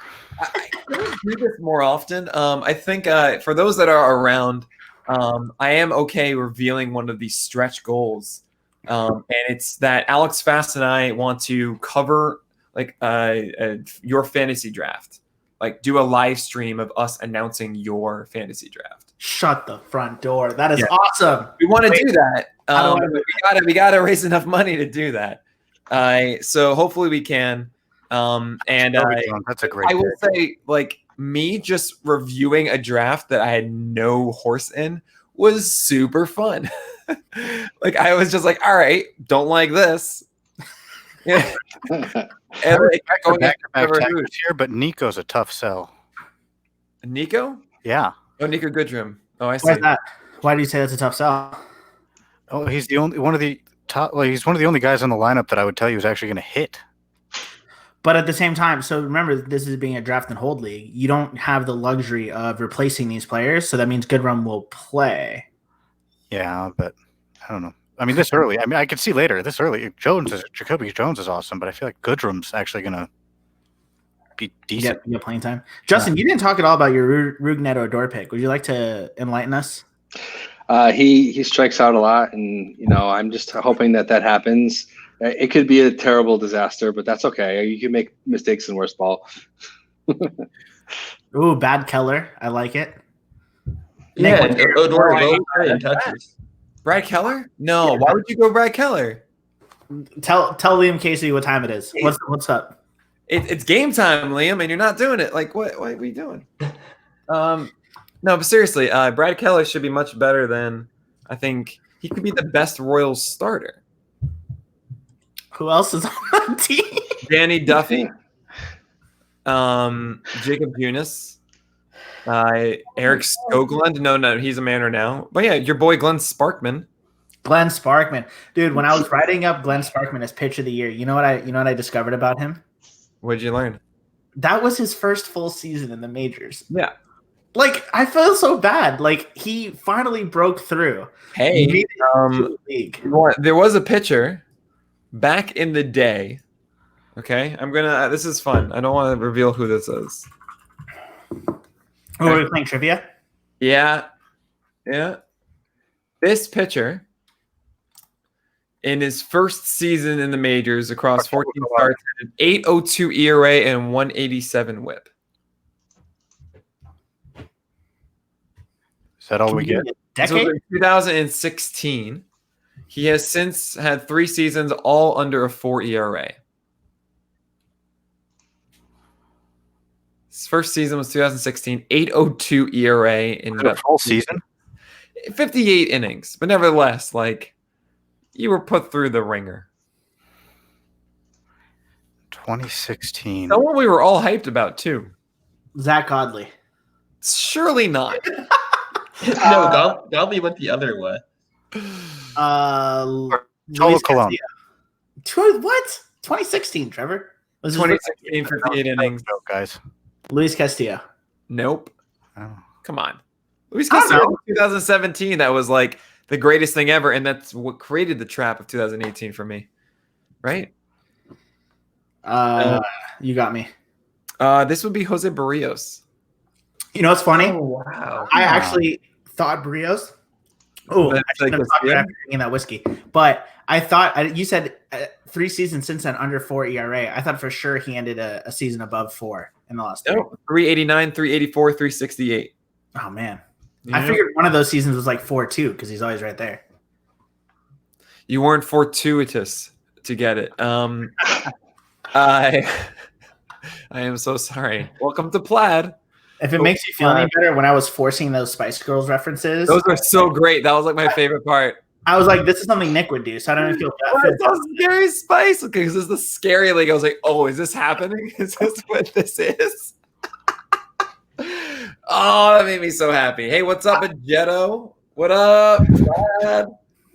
Oh, man. So, okay, let's see here. Kikuchi, Ivan Nova, Sensatella, way better picks than Brad Keller. Sorry, I'm hating on Liam Casey. My bad, dude. Melik's okay. Yeah, I get it. I really want a Nova, but I just didn't quite get there. I mean, No Go is a perfect name for a worst ball pitcher, isn't it? No Go? Who? No, Nova. Ivan Nova, right? Oh yeah. Supernova, your team. And no go for no go. I like it. Yeah, that's good stuff. I feel you, Justin. You'd have to. Is there a player get like Gio Gonzalez to go with Ivan Nova, and then boom, no go. Now I'm liking a pattern I'm seeing here of people just sticking with teams. So Colin Corleone only has Miami Marlins, and then Mendoza Line only has Detroit Tigers. Yeah, who's Mendoza Line? California. That's Big Red Rocket. He's our Big Red Rocket. Oh, of course, yes. Yeah. Of course. Yeah, picking Freeland hurts because I was there for the good year. But yeah, last year was a train wreck and a half. I mean, have you seen only picks from like 4 teams so far? we should have like a tracker of like teams as they're being drafted. See, who's the AL Central is just going to run rampant. I mean, that's no different than a regular, right? Because you have a lot of teams that have good players, so those teams sometimes get a lot in regular drafts. It's just these are the opposite teams. Justin, get out of here with your logic, man. Well, the one non-opposite I would say is Colorado. Yeah, because Colorado, you've got Arenado, Story at the top. Blackman. Yeah, he's a third rounder this year. Hey, Nick, how does it feel seeing Lewis Brinson in the second round of a worst? I know, right? I was tempted to have a third year of that Lewis Brinson is going to go 300 with 30 home runs. If it makes you feel better, I believe in Lewis Brinson too. I don't know anything about prospects. I don't know what I'm doing. We know, Nick. We know. Trust me. Okay, Trevor. Trust me. Sounds like you need to join some prospect PitchCon presentations. I gotta say, I'm really happy how many we have. Yeah, Nick is stirring the pot of the prospects community with his just flaming hot take on Mackenzie Gore. It's really NGL Hall. Well, I think I mentioned it today. Like I was like, oh yeah, who was it? That was like, I don't know Drew Silva. He was like, I don't know the pitcherless jokes. I'm like, oh yeah, I hate Mackenzie Gore. That's the joke. Yeah, I mean, it's just Hall, man. I'm telling you, if you all did Tommy John, he'd be better than Mackenzie Gore. On some weird planet. Sure, yeah, absolutely. Shout out Tim Jackson for enjoying my Spice Girls reference. It's a win-win for me, right? I always say I don't really know about pitching prospects anyway, and when it comes to the bigs, I will assess them, and I'll be like, okay, I saw a game, and I will give a better assessment. If he fails, all hail. Is that like a new phrase? If he fails, all hail? Yeah, there you go. That's like Pitcherless found its new T-shirt. No, God, that's like actually the opposite mantra that I want. I truly want Mackenzie Gore to be good, by the way. Just so we're clear, I want every pitcher to be dope. He truly will be good. I hope Nick is not physically able to play WorstBall because he wants everyone to be good. Yeah. I can't do this. Yeah. I don't want to root for failure. But you're not rooting for failure. You're just celebrating all parts of the sport. That's the thing. Yes. Like this stuff is going to happen. Like the way I have always seen it is like this stuff is happening regardless. Like it's happening on the field whether you like it or not, right? Kind of like you have a fantasy player on the Giants for you, Myles. Yeah, exactly. Like he's gonna do great no matter poorly. But, and if I profit from that, then what harm is there? So Eric, I want you to talk about your third round pick. How do you feel about getting Chris Davis in the third round? I feel really good about getting Chris Davis in the third round, partially because right now the Orioles are going to be a tough spot with Trey Mancini missing substantial time. Right. Probably no matter when the season starts. So I think Davis will get a lot of run. Interesting. Yeah, Miguel Cabrera is a third rounder, huh? He probably should have gone higher. Really?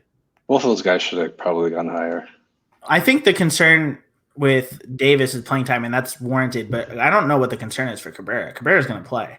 I don't think the Tigers are like allowed to not. Cabrera's like good enough. In what world? He's like fine. Like, what year is it? Where's that RBI? He's going to be batting third. Well, the thing is, you don't get RBI if there's people on base in front of him. That's the problem. But think back to last year, Myles, where Miguel Cabrera is going to get a lot of time because he can DH or he can play first base. Yeah, he's probably the DH this year, but he's not going to be playing a ton of first base. They have Crone now. Yeah, perfect. Exactly. Cabrera will still get plenty of playing time, and he finishes the 7th hitter in WorstBall last season. Plus, you have Scoop and Crone in front of him now. He can drive those guys in theoretically. When they hit 1,000, Miguel Cabrera is going to have a ton of opportunity. I have a question. Why is Albert Pujols not going before Miguel Cabrera? Playing time. I think Cabrera is going to play. I don't know if Pujols is going to play. He's not. He played last year and he was atrocious. Yeah, but how much playing time did he get? I don't want to. He got playing time. I don't know. I just love that Trevor Huth brought up Jonathan Scope unironically. Ohtani DH. Well, he's all we have. Oh, I see. Ohtani as a DH for the Angels. I got you, Big Red. Yeah, that's actually a good point. Mikey, I sorry to tell you this, but I think there's still plenty more Mariners still to come off the board, buddy. Don't draft Mitch Haniger, guys. Wasted. Mikey will be sad. He's not going to play. Okay, Albert Pujols had 500 plate appearances in the last 2 seasons. Grichuk is a great late round in normal fantasy. What? Grichuk was one of my top players last year. What? And I didn't have him all season. What is this league? So Grichuk. Well, the problem is that Grichuk hit 232 last year with 163 strikeouts. That's what does it. He hit for power. I gotta be putting more emphasis on that. Where is Grichuk in ATC? Who's going to take Lewis Robert? He was a popular pick. Where did he get picked? Was he really? Oh yeah. He was picked in the 5th round in our league that we drafted earlier this year. I got thoughts. Yeah, that was a good one. Yeah. So part of my draft guide that I made for everyone, Nick, that I spent time doing. Yeah. I did the 2019 leaderboard, but then I also used Ariel Cohen's ATC projections to create 2020, potential worst ball. Randall Grichuk grade. Wojciechowski, no, Tim, not Wojciechowski. He was a top player according to the ATC projections on the board, Nick. No. Yeah, Asher is the 3rd ranked pitcher by ATC. All right, hold on. The best projections.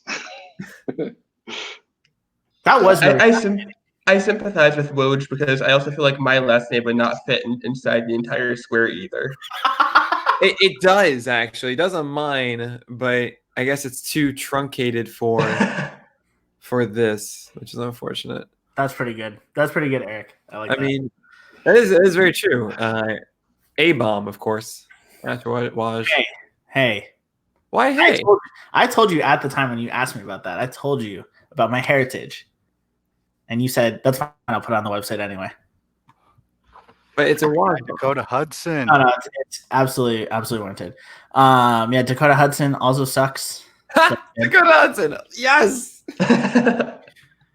Well, I got to say, as a fantasy industry, it blows my mind.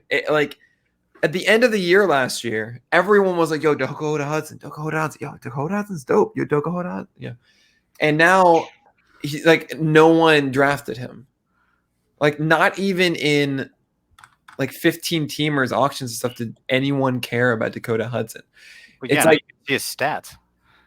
But it's wild to me. It's in the season, everyone is like, no. And then the second season's over, it's like, all right, I was just kidding.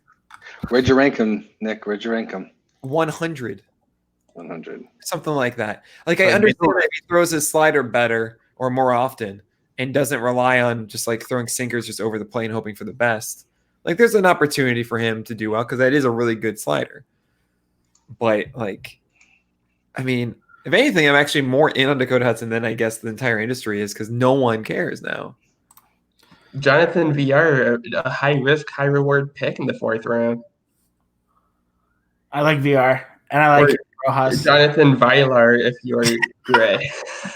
the Villar Keaston Herrera debate. Is that Galen? That one killed me. That was a good one. Keaston was too. Why are you saying Ashton Kutcher? I think it's Asher.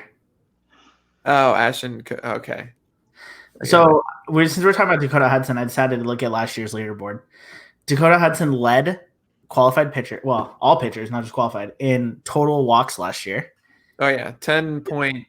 No, he had a 10.6% walk rate. He walked 86 batters. I don't know what that is. So he walked 86 batters in 174 innings. Robbie Ray walked 84 batters in 174 innings. The difference between Dakota Hudson and Robbie Ray is 100 strikeouts. Robbie Ray had 100 more strikeouts than Dakota Hudson. Good. 11.4% walk rate for Dakota Hudson. He did improve, though. It was a 15% in 2018 across 27 innings. Yo, Yancey liked Dakota. He got you a save? Yo, yeah. Yo, you come back to the behind the scenes. What are you doing out there? We got room for one more. Yeah. Come back. Eric, so you look like you have a pretty balanced draft. Is that going to be a theme for you moving forward? You want to try to have a balanced team? Yeah, because I'm looking at certain positions. I think there's more pitchers than hitters that are going to be draftable because playing time really comes down to it. There's a finite number of second baseman, shortstop, first baseman, third baseman, especially. Now remember, it's CIMI, Right. one of each. So just keep that in mind when you're. Where is Garrett Cooper going? We haven't drafted him yet. I don't know. I'm trying to find out if he was drafted back in March. I don't think he was. Really? What is Cooper listed as on Clicky Draft? I would never think to draft him. Outfield? First baseman, no? Probably first. You'd have to be, right? So Jesus Aguilar then? Yeah, Garrett Cooper was not drafted in our draft back in March. With the value gets, just See, Tim feels bad that he took Asher, so he's trying to make it up to Nick by taking Pujols. But he already did a good job with taking Sensatella. Yeah, Sensatella's a great pick there. Second best pitcher on the board after Jordan Zimmerman. Great pick. Love that one. The actual thing and benefit, because I know I'm doing a terrible job right now, is trying to actually come up with the better worst ball guys. I'm surprised Marco Gonzalez hasn't been picked. That's volume right there. Yeah, that's a good one. He doesn't strike out a lot of batters either. It's volume. So sorry to say this to you, Michael Agetto. Let's For see. just piling on his Mariners. It feels bad. Rick Porcello / Michael Wacha. So with the new universal DH, the guy that got that No, Paradis. John Means. Why would John means I'm going to win. That minute means. Why do you have to be so mean? Well, okay. Where was John Means last year? John Means last year. Got you. Not in the top 10. Certainly not. Not in the top 20. No. Not in the top 30. I'm just gonna find him. Justin, you gotta work this out with me. I'm going off of the projections, Nick. I don't know what to tell you. Last year he was 192nd. I came in third last year with doing this, so I don't know. It's an okay strategy. He's gonna play. He's gonna play all year. I don't know. I don't know what to say. I cannot wait for John Means to be a dark horse AL Cy Young winner. I cannot wait now. Diaz, that's a nice pick. Okay, so we're talking about how like a lot of these picks are from the same team. I'm looking at the ATC projections for pitchers. So Nick, this is a question for you. Which team has the most starting pitchers in the top 20? Tanner Roark, I'm okay with that. The team with the most pitchers in the top 20? Mm-hmm. Okay. So wait, is this last year's or entering this year? This is based on ATC's projections entering For this year. Mm-hmm. Justin, I'm going to go with the Blue Jays. I'm taking the heat off you, Trevor. The Blue Jays surprisingly only have one pitcher listed in the top 20. Mariner. I mean, it's actually not weird that Nick actually doesn't hate my worst ball drafting. He only hates my good, my team drafting. The Mariners have two pitchers, Nick, in the top Colorado. Oh, wait, hold on. No, yeah, Kendall Graveman was just outside the top 20. Colorado is tied with Baltimore, each with three pitchers in the top 20. That makes sense. And that includes John Means? It does. Yeah, Cobb, Asher, Means, and then for the Rockies, it's Senzatella. What is it? Okay, what is the line it expects for John Means? What are you interested in? I'll give you across the board. So 9-12 record, 4.77 ERA, 1.3 whip. Try a bagel shop. That like Nick's ordering a bagel right now. Hey, what do you want on it? 4.77 ERA, 1.33 whip, under 7 strikeouts per 9. Nick hates projections, by the way, if you don't know. I think Nick is texting Ariel Cohen right now.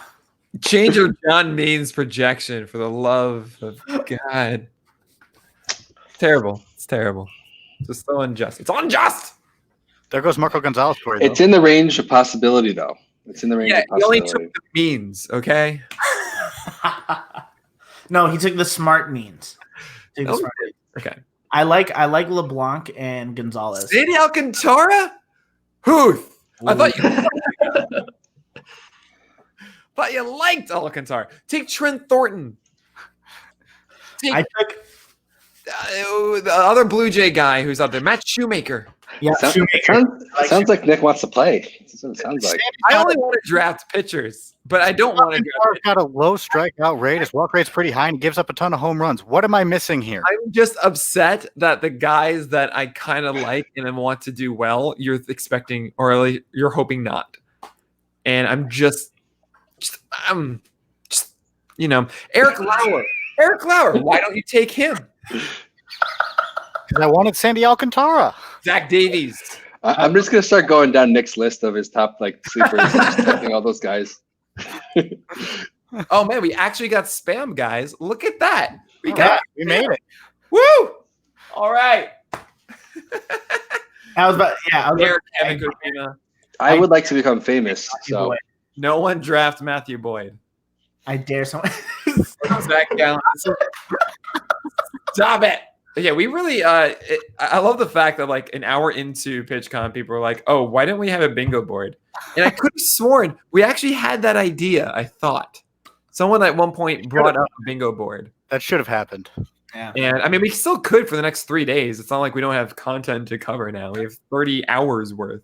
By the way, drafters, if you would like Nick to like your pick, take Mackenzie Gore. No, he won't get enough playing time. Is Jose Urena going to get enough playing time? Jose Urena is a very good one. I like that rotation. Essentially, take Sandy Alcantara and make him worse, and you got Jose Urena. Just wouldn't be a draft if Nick didn't hate everything I did. I don't hate everything. Jordan Zimmerman. That was a great second pick. Great second pick. Alex Gordon, I think I understand that a lot. D. Gordon, sure. Iglesias, definitely. You just lost your Sandy Alcantara. You had to. I think look at even that team. You have Yamamoto or Eliezer. Decide which one you think is going to get more playing time. Someone take Caleb. Alcantara's K rate was under 7 last year. That's very. I understand that. I'm also not necessarily the biggest Sandy Alcantara fan, but I will also recognize that it's likely that his strikeout rate will improve. Yeah, mind you, I own Alcantara in most leagues that I have that I'm trying to win. So this is kind of a board here. So are you guys playing this one out, or is this just a mock? This is gonna be a best ball played out. Oh baby, really? Yeah. This is best ball playing out. That's why we did it. I did it best ball so that I'm not adding a league to your guys'. That's smart. At the end of the season, we'll just see who did the best. So I haven't commented yet on Mike Leake here. I do wonder if he's going to get enough playing time because Merrill Kelly could step on it. Possible. Guys, you also have to remember it's a short season too. So you have to factor that into it as well. Good point. Do you remember the preseason panic when Zach Gallen was not on the roster resource rotation for the Diamondbacks? Panic. I remember Soda Cinema. Stop this. Please stop this. This is literally just I don't know. He's a young guy coming to camp. Talk that coaches do. He's gonna have to earn his spot. Unbelievable. Mike Leake is the guy right now. Unbelievable. Yeah, well, Mike Leake can have it, and so can Zach Gallen. It was between the three of them, of Merrill Kelly also in that mix. It was something. One of the things about this league, I think it's actually better for a slow draft format because then you can actually think about who will be bad. It's a lot harder to do it on the fly, I think. Yeah, we were thinking. Myles and I were talking about this, and there's a plan or there's a thought to do a P-Val one, which actually we didn't even get to in your presentation. So weird question. Is that still I know we were doing our own P-Val draft. Yeah, we gotta. Well, I'll make sure that continues. If Spore is here, you're on the clock. By the way. Yeah, have been for about a month. Understandably so. Spore has had some distractions at the moment. Yeah. But yeah, so we'll 100% make sure that's completed in time. Yancey with no shirt should be the middle square for the bingo board. I agree, actually. It should be what is happening, guys. Come on. There goes Porcello. That's solid. So okay, so I'm looking at Alcantara. I'm looking at means, and I'm like, why not Marcus Stroman? I've had to talk so many people out of drafting Marcus Stroman unironically in a normal league, and I'm like, I want Stroman in WorstBall. Why are people talking about drafting Stroman in other? No, Stroman's awful, and he's in front of an awful defense. Sorry, Marcus Stroman, if you're watching, you're probably a nice person. I just don't. He's a fantastic person. Do you not follow him on Twitter? I do. That's why I said that because I was like, Stroman's he's been pretty cool lately. So, It's one of the best player follows, I think, on Twitter. Yancey, you get on here and do it. Hey, Yancey, chill, buddy. Okay. All right. This is a family program, Yancey. Come If on. you noticed when you were on camera, it was above. It was clavicle and up. I talked to my parents right afterward, and right after I got off with Myles just recently. They go, "Hey, so we tried to watch your interviews with prospects, and we just saw a guy without a shirt on in his garage." I love it so much. Oh, you were an hour late, I guess. I mean, I gotta say, I was a little disappointed that Alex Chamberlain wore not only a shirt but a sweater. A Christmas sweater. Sweater and a shirt. But no. So I wasn't joking. I literally had it called Shirtless Advice, and I was like, pretty much my way. But you don't give me a name for this. I'm literally going to call it Shirtless Advice. And so, what I'm curious, what were your guys' favorite presentations of the day? Because there was some really cool stuff. Oh, so actually, there's this really cool one where these one really attractive dude, one guy named Andy Patton, were interviewing these prospects. Trevor! Saw that coming a mile away. The prospect chat was really awesome. It was awesome to hear Faedo and Scubal and Lynch just talk about their life in the minors. That was a lot of fun. It was surreal, and I don't really believe it actually happened still. It's so great. But no, there's a lot of good stuff throughout the day. I just had to throw that out there. I really loved watching the two panels that we had. Were fantastic. I thought the baseball fun one was great. The baseball's fun. I mean, both of those were just like this is a ton of fun. These guys are fantastic. And the player debates 2020 was amazing with Gray just saying all the wrong names. Galen. Oh Lord. I think my favorite moment was, I don't remember where I saw the comment because we have comments in like 18 different places, but someone said Gray's uploading 2 pictures of himself. Like it's on Internet Connect, uploading 2 pictures per second. It was so funny. Oh man, that was a great time. I still can't believe Fast got on here and said, "Hey, I've never seen Trevor in person before, but he looks exactly like the Simpsons character that's his Twitter profile picture." You think maybe it was like a Simpsons generator that might have done that? You know, I actually had the same. Something my parents got for me. Like I have it hanging in my apartment. I love it. Oh, that's cool. I had the same thought. When he said it, I was like, "Oh yeah," I was just thinking that he took it's like he was reading into my mind. Yeah. Well, somebody followed me once. Somebody I went to college with just followed me and then tweeted at me and said, "I've never seen somebody's profile picture look more like them than Trevor." It still kills me. I mean, what Josh Berry did with you and Andy Patton, like it's that moment. It to me is one of the best of that reveal video. Just him hanging on Andy, like yeah. So. And it's just like the 2 of you guys, like, yo, we got this. We got it. And right in front of Justin Mason's yeah, that at the exact right moment. Like I was just trying to send a screenshot of me being in the video to my parents, and I paused it with Justin Mason. You can see his eyes on either side of Andy. So good. Josh Berry killed it. Oh man. According Jacob Junis, to me, I think he's the steal of this draft right now. Steal the draft. Let's see. What is Ariel comment think? Probably think about it. He's gonna get it. Jacob Junis is ranked as the 22nd pitcher by projections. Last year he was 8.5 or something. Is that why? Hold on. Last year he was the 18th best pitcher. Yeah, they have his K rate at 8 strikeouts per 9. 8 exactly. 807. Okay, fine. It's close-ish. Yeah. So I think Scott's spot on those is finding guys that'll keep the job. Like there's a lot of people up here that I feel like won't keep the job if they don't perform. Like some of these people I think are safe. Like Porcello's safe. I think Fire's, well, Waka I'm surprised Waka is still. I don't know if Waka got a job. No. Well, Syndergaard got Tommy John. Oh, right. Ooh. Wait, there's actually a lot of. So we also got the heat. What about the Yankees and the Red Sox? I was about to say the Red Sox is the other one. Who's the pitcher that just would have gained the most from Sale getting hurt? So I thought you said Saleb. What? Hector Velasquez. Yeah, maybe. Was a guy that got way too much opportunity. Did he get waived? Martin Perez. Yeah, that's a great one. Oh, I forgot that he signed with This combo should stop, says Big Red. Right. He doesn't have any pitchers left. Big Red. Or hasn't drafted any. Well, and Alex has 4 already. Alex already has 80% of his starting staff. Oh, you hating on Yaz? I understand. Got so sad, and he's like, "Well, I get it." He is gonna get playing time for a bad team. Okay. Talk about hitters. Never. I'm here. Hi, have you guys heard of Ryan Weber or Brian Johnson? I've never heard of either of those people, but Roster Resource has them as the 4th and 5th Red Sox starters. It's going to be a fun season. Zach Davies, great pick there, 7th round.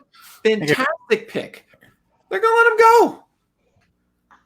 Joey Lucchesi, maybe too many strikeouts for you guys. I understand that.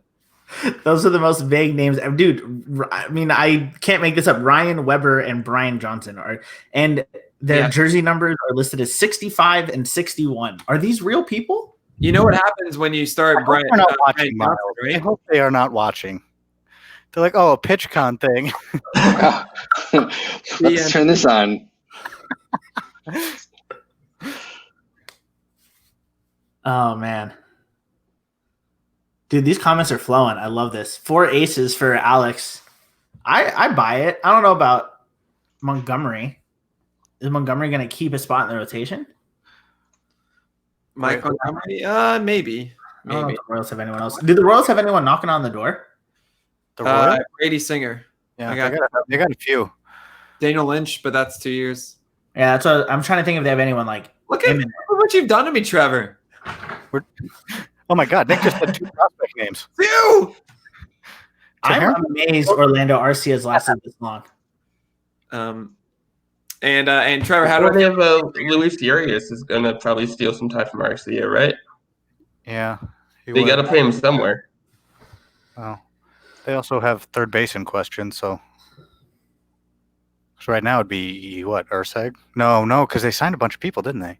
Not a bunch, but like they have Smoke now to play first. I don't know. Never mind. Don't listen to me. No, I guess that makes sense because Keaston Herrera is going to play second. Right. Then you got Urias and Ryan Healy. They signed Ryan Healy. Or Bailey, I understand. But seriously, since when is Teheran on the Angels? Since like a few months ago. I have a lot of Angel fan friends living where I do, and they were like unironically excited about Julio Teheran, and I was just like, why are you happy about this? Just to answer the comments, I don't know that Healy is going to get booted because they don't really have anybody else to play third base. Orlando Arcia or Luis Arias. Okay, so let's have one guy who can play third base and just call it a day then. Keaston Herrera. Hanser Alberto, I think, is the guy who gained the most from the new scoring format because we went from rewarding people who strike out to rewarding people who don't hit for power ever, and that's Alberto to a T. Hey, look, it's Kevin Newman. Newman. I can't see him without. So when I was interning with the Toledo Mud Hens, and Kevin Newman and Kevin Kramer were on the they were on the Pirates AAA team at the same time, and for whatever reason, the Indianapolis Indians batted them next to each other every single time. Hey, why not? That's perfect. So definitely intentional. That's a manager with a sense of humor. That's what that is. Big screen, you have Kramer and Newman up there in place of their pictures, like every single time, and that's probably every stadium they went to. So I can't tell if Yancey and Glass Cobra are naming people that should be drafted in WorstBall or people that can play third base for the Brewers. Well, Hernan Perez can't because he doesn't play there anymore. You want to know a sneaky pitcher, guys? Sneaky. So sneaky. Wait till Big Red Rocket's up on the clock. Sneaky. Whew. Sneaky. Nick Pollock is my answer. This is the pitcher, the sneaky. Trevor, pitcher. You talked over Nick giving us the sneaky pitcher. Who? AL Central. Don't be so mean. Shane Bieber. Odorizzi. Odorizzi? No. Yeah. This is a Tiger, Nick. I'm just logging off. Strikeouts with Odorizzi. This is a Tiger. I'm leaving the chat. It's not a Tiger. Okay, we're fine. Of course we are.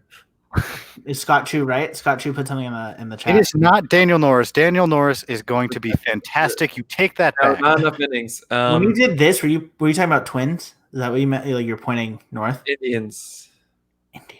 Ooh, I was thinking of a White Sox, not Indians. Carrasco? We're talking Plesac, you guys. Oh, that is sneaky. That is sneaky. And you know the second one that's also really sneaky? Don't say Savale. Yeah, Savale. Yeah, Savale. So I think Savale was drafted. I'd rather have Savale than John Means. So Savale was picked in the 11th round back in March. I'm trying to see if Plesac was drafted. I don't think Plesac was. Sneaky. Shh, top secret. Wait, Chu took Turnbull? I don't like that. I mean, I get it, but I don't like it. Secret. You don't have to like it. Not my team, I guess. Yeah, so it looks like Plesac wasn't taken in our worst ball draft in March, so I have to write down that name for someone to watch during my draft. John Lester, I like that pick. That's a good pick. It's a very good pick. Someone picked Ryan Weber in the original worst ball draft in March, which means I knew Ryan Weber existed, and I completely forgot about it. There was a time when Ryan Weber was really filthy with two-seamers. I believe on Ryan Weber's somewhere going, you know what? I don't even know who Myles Nelson is. Is that a real person? No, I'm not. I don't trust people with two first names, so. I don't trust people named Scooter. That's my thing. Oh, well, okay. It worked out, didn't it? I guess, unless you didn't draft Scooter at the time when he broke out. No, I was just all aboard the I don't trust people named Scooter train when he was hitting 4 home runs. How many people named Scooter are there? Eduardo? Why would you? Eduardo! I like it. I like it. Don't you hate Eduardo? Isn't that? I don't like him, but You hate him for regular. You hate him for worst ball. Pick a path, Nick. It's like, why would you go? People have him ranked at like 30 or something. So here's why I like Eduardo, because of it being a draft and hold league. If you scrape the bottom of the barrel too much, then you might have someone who doesn't play. Right, but there's also Eduardo's injury history for this I'd push back on.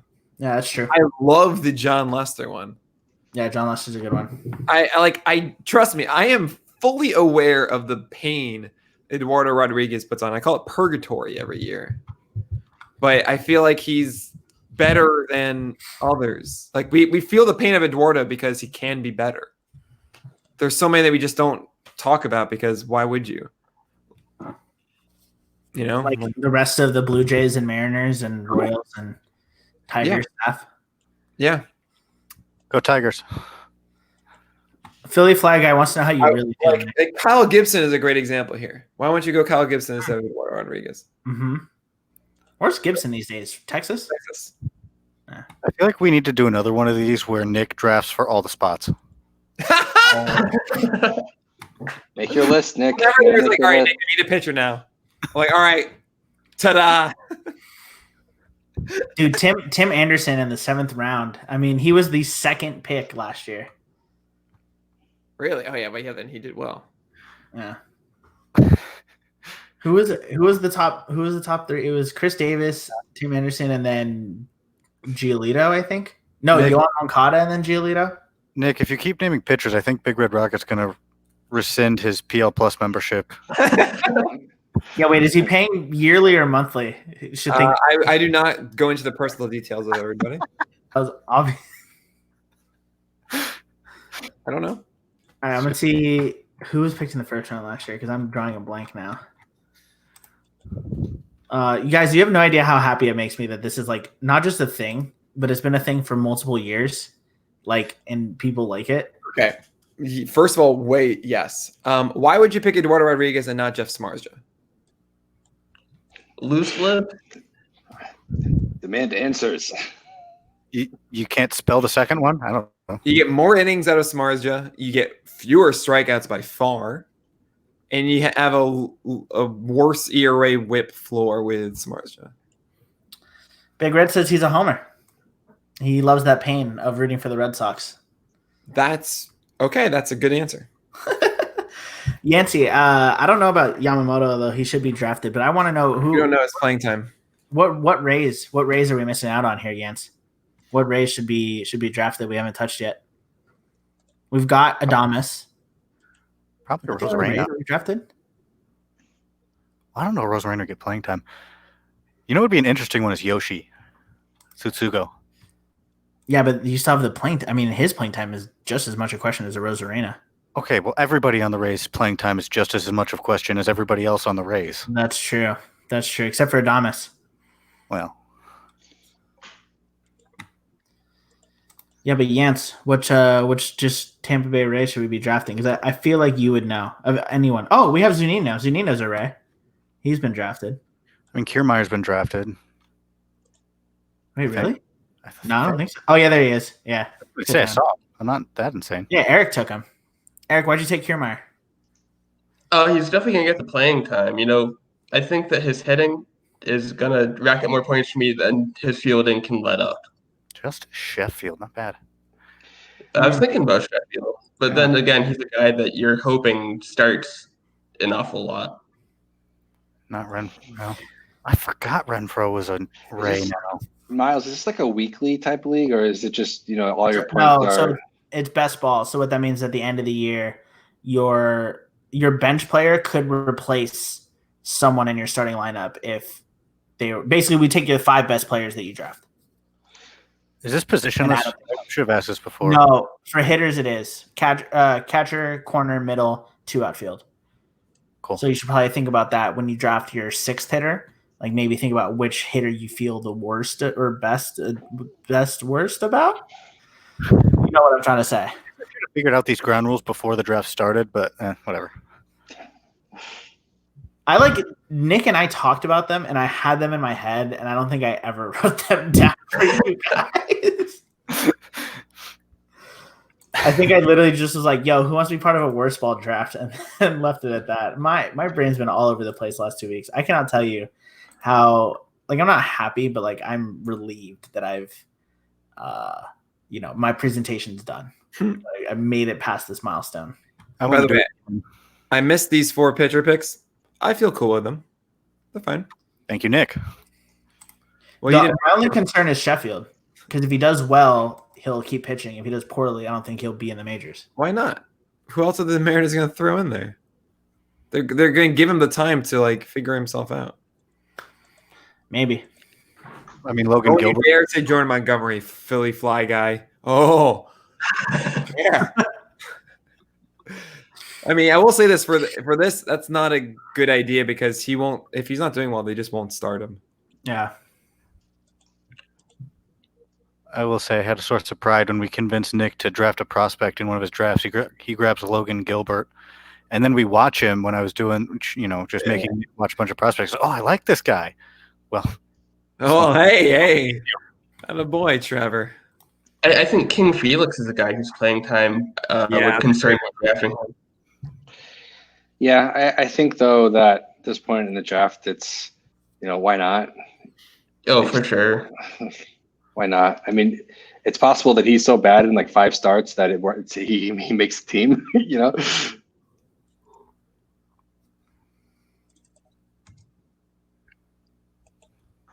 I like the Dallas Keuchel pick.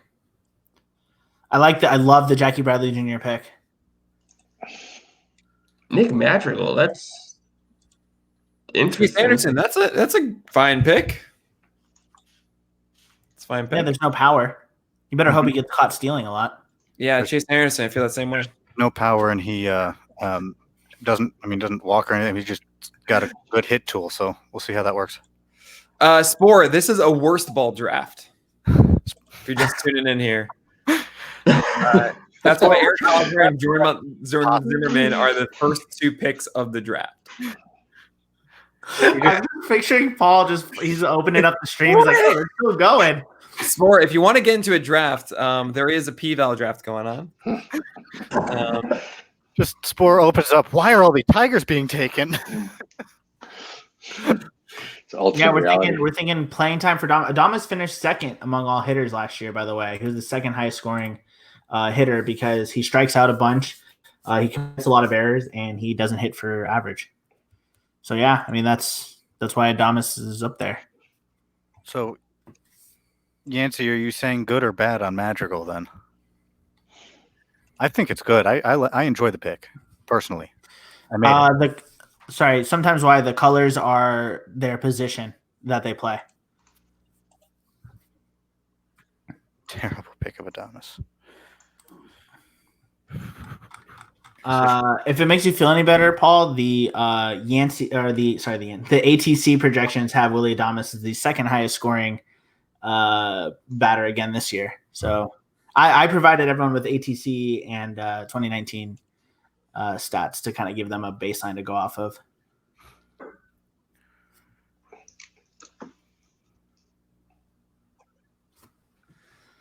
Yeah, I think.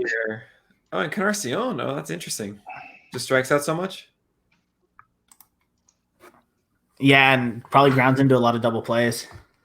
Oh, you guys. Okay, yeah. I'm telling you, if it can be bad, we score points for it.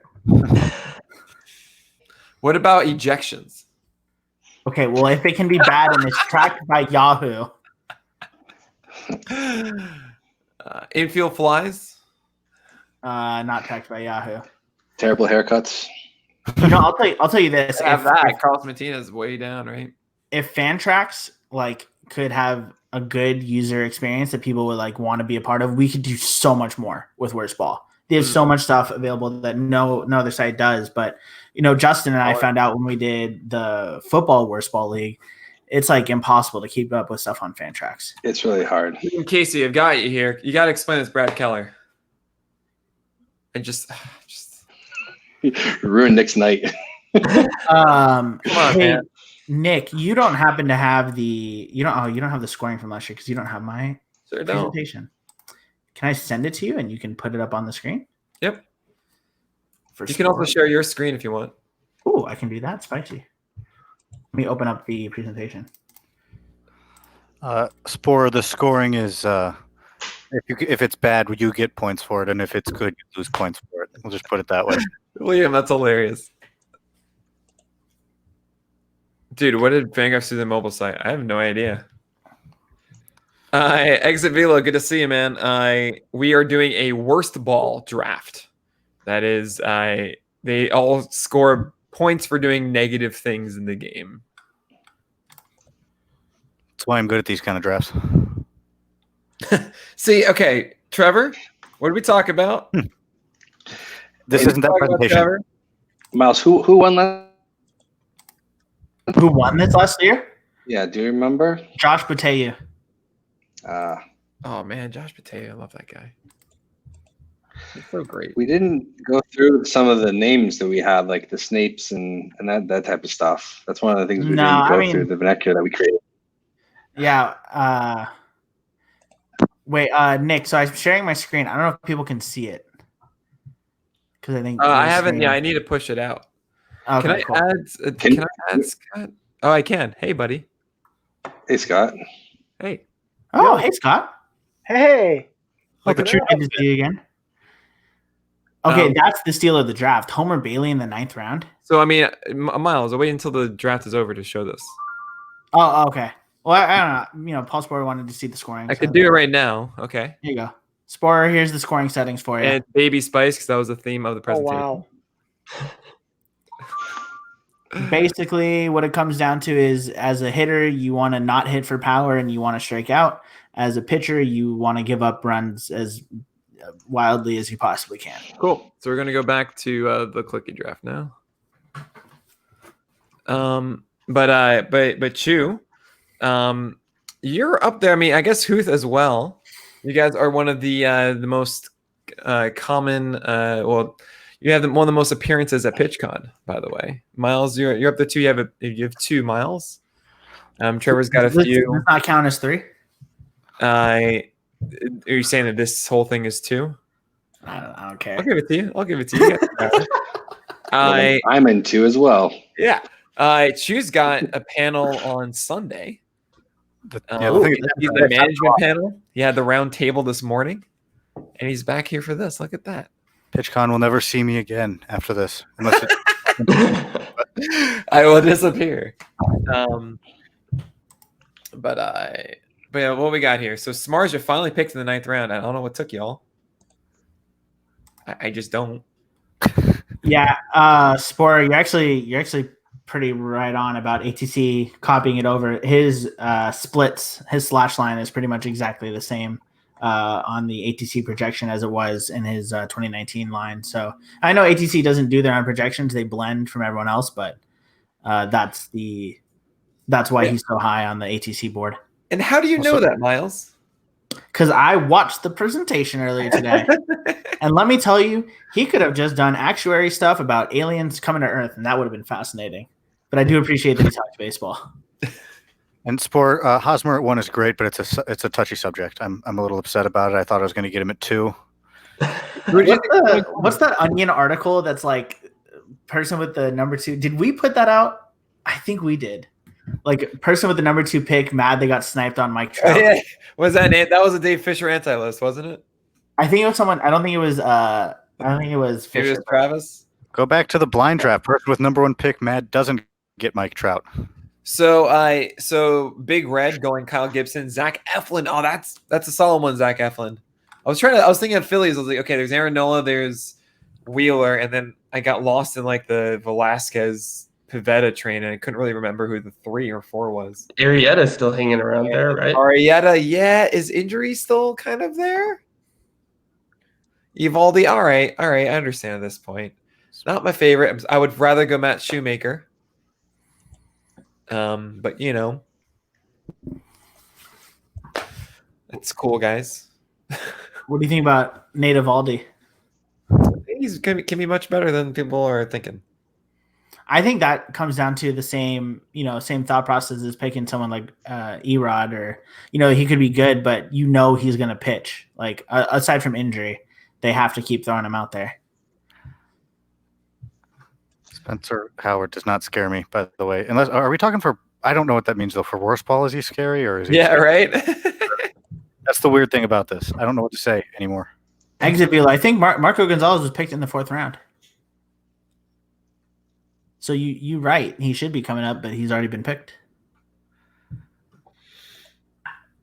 Yeah, exactly, Spore. Man, I'm trying not to cheat. I'm not looking at any reference or whatever for this. I wonder Pablo Sandoval, but at the same time, how much playing time is he going to get? I really wanted you to say Pablo Sanchez there. I'm not going to lie. Every time I want to say it, But no, Pablo Sandoval, otherwise known as the Irish Panda. Patrick Sandoval. Oh my God, oh my God. Saying Pablo Sandoval. Patrick Sandoval, the Irish Panda. Jesus. Oh, Trevor Williams, solid pick there. Stephen Brault would be a good one too, I think, actually. Dude, if we had known that this many people would still be watching and putting like comments on the Twitch, we should have done one of the team's Twitch drafts, a WorstBall team. Because everyone has these great suggestions in the comments, like Adam Hayes. Oh, that's really funny to kind of like Twitch plays Pokemon, but Twitch draft the WorstBall team. Yeah, that's funny. Time on Chris Davis, Vilo, which I don't know. Anything the playing time, yeah. I mean, that's about it. That's all you can say. And he was hitting 500 in spring training. Eric Lau, that's a good pick there, Chew. It's a good pick there, Chew. Acting surprised. Earlier. It's a good pick, Chew. It's like listing off what team wants us to pick, and when somebody does, he's like, "Oh yeah, yeah, that guy, yeah."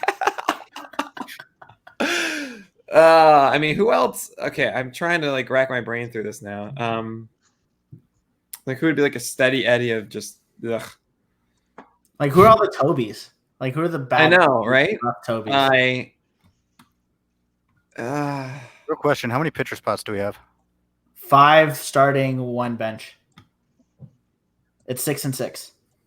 But you'll get the best or the worst one every week. Exactly.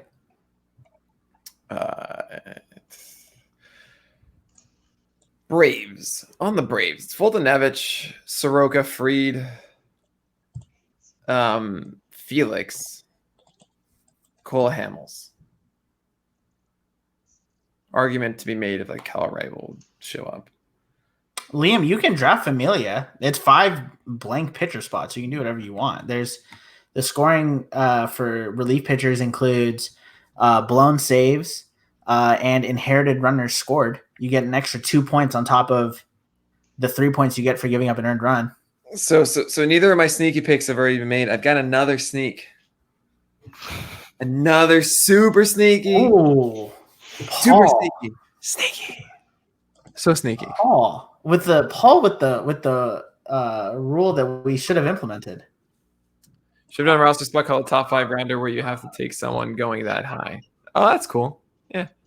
It's kind of like how we do it. Like we got to take a negative p-val pitch. Yeah. Or like a regression pitch, all that kind of stuff. I'll tell you, my Verlander pitch is going to be so nice if the season plays. You know? Well, if we finish the draft in time, of course. Trent Thorne like that. There's Sneaky. This guy is in the NL Central. It's not you, Darvish. Does he drink beer? Trevor Huth.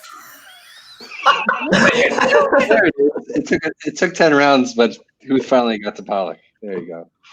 No, I got totally took Alcantara. This is just. What are you doing? I'm winning a league, Nick. Clearly not. What? Explain this. Explain. Well, hang on. That's hard to do under that like bridge. A 5% strikeout rate that's going to harm you. Yeah, that wasn't a good pick, huh?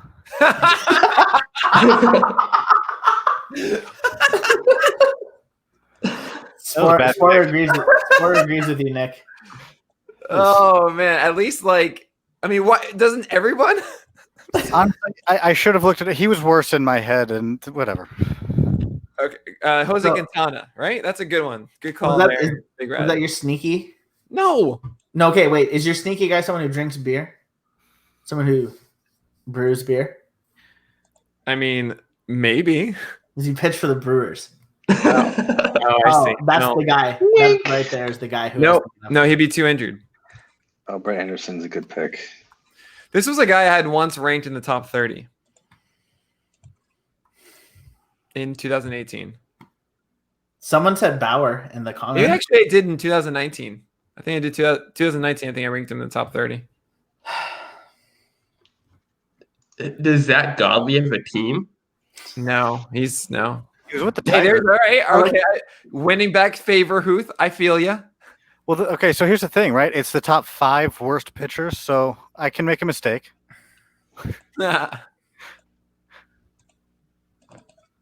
Dude, Yancey and Smart crushing you. Great.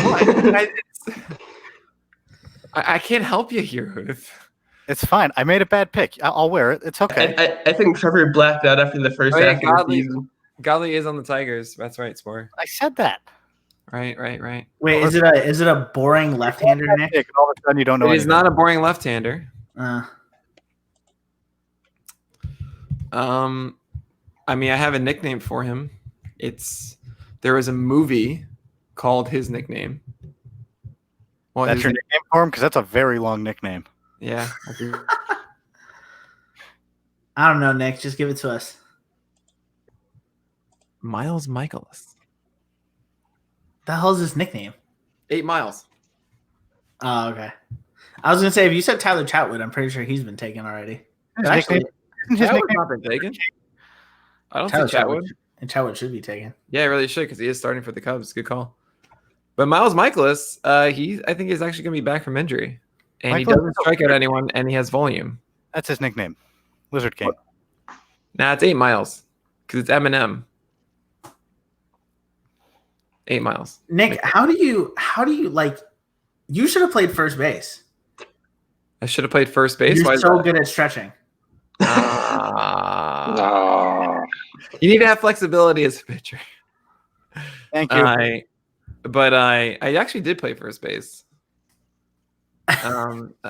In high school and middle school and everything. It was first base and pitcher, of course. Wainwright, solid. Oh, yeah, that's a good pick. Jeff Hoffman's a good pick. Is he solidly in the rotation now? This is also a best ball, so you could go with someone like John Gray too for the bad times that they have. Coors is undefeated. Truth.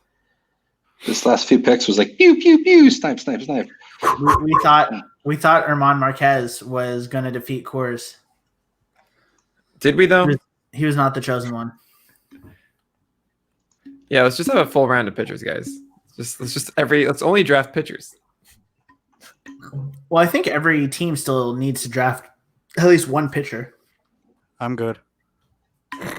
Sorry, every team left.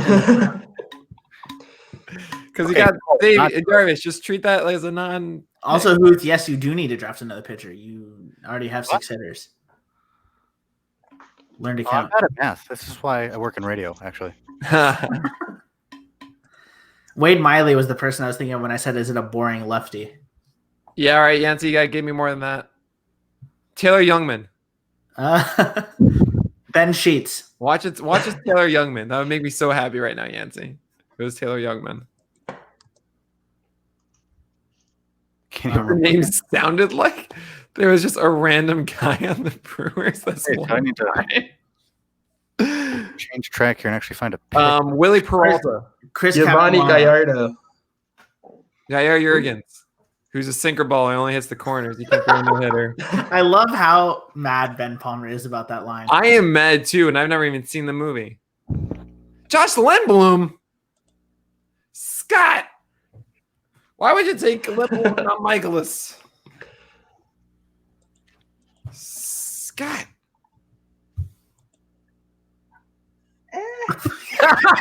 Giving it a try. We're like all like or something. We're late in the draft trying to pick guys. Like, it's so hard with these pitchers. I've mentioned it in the comments earlier. It's hard to find a guy that I want you to be bad, but not like so bad you'll lose your job. Like, I want you to be like this right amount of give up like 4 to 5 earned runs a game and strike out like very few. It's not easy to do, but thankfully the Brewers have like no other options. So that's a good point. Yancey, the way you're describing the new owner of a small chain of hair salons here in Fort Myers, all I think is Brett Myers.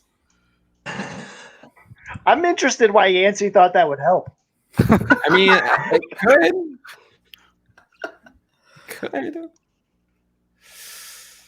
Dude, have you guys ever seen a draft like Big Reds where he literally drafted all hitters and then all pitchers?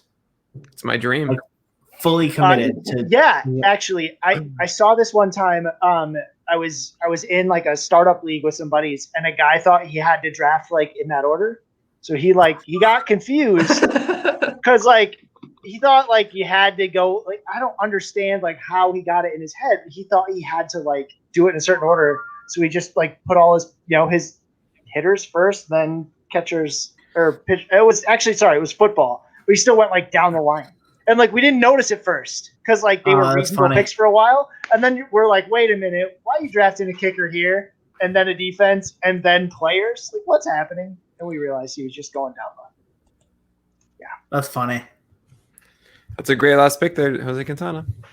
By the way, we were talking earlier about our favorite parts of today. I think my favorite part was watching Yancey Eaton do cocaine on camera and then for 10 minutes say that they're running out of time. Like the first 10 minutes, I cannot tell you the number of times he's like, no, dude, we're running out of time. We only have 52 minutes left. He had like a lot more questions that he wanted to ask. So no, it was fantastic. It was fantastic. I think the hardest I laughed today, other than Keaston Herrera, was when Yancey said, "We're not talking about baseball. I don't care. I don't want to talk to you guys about baseball."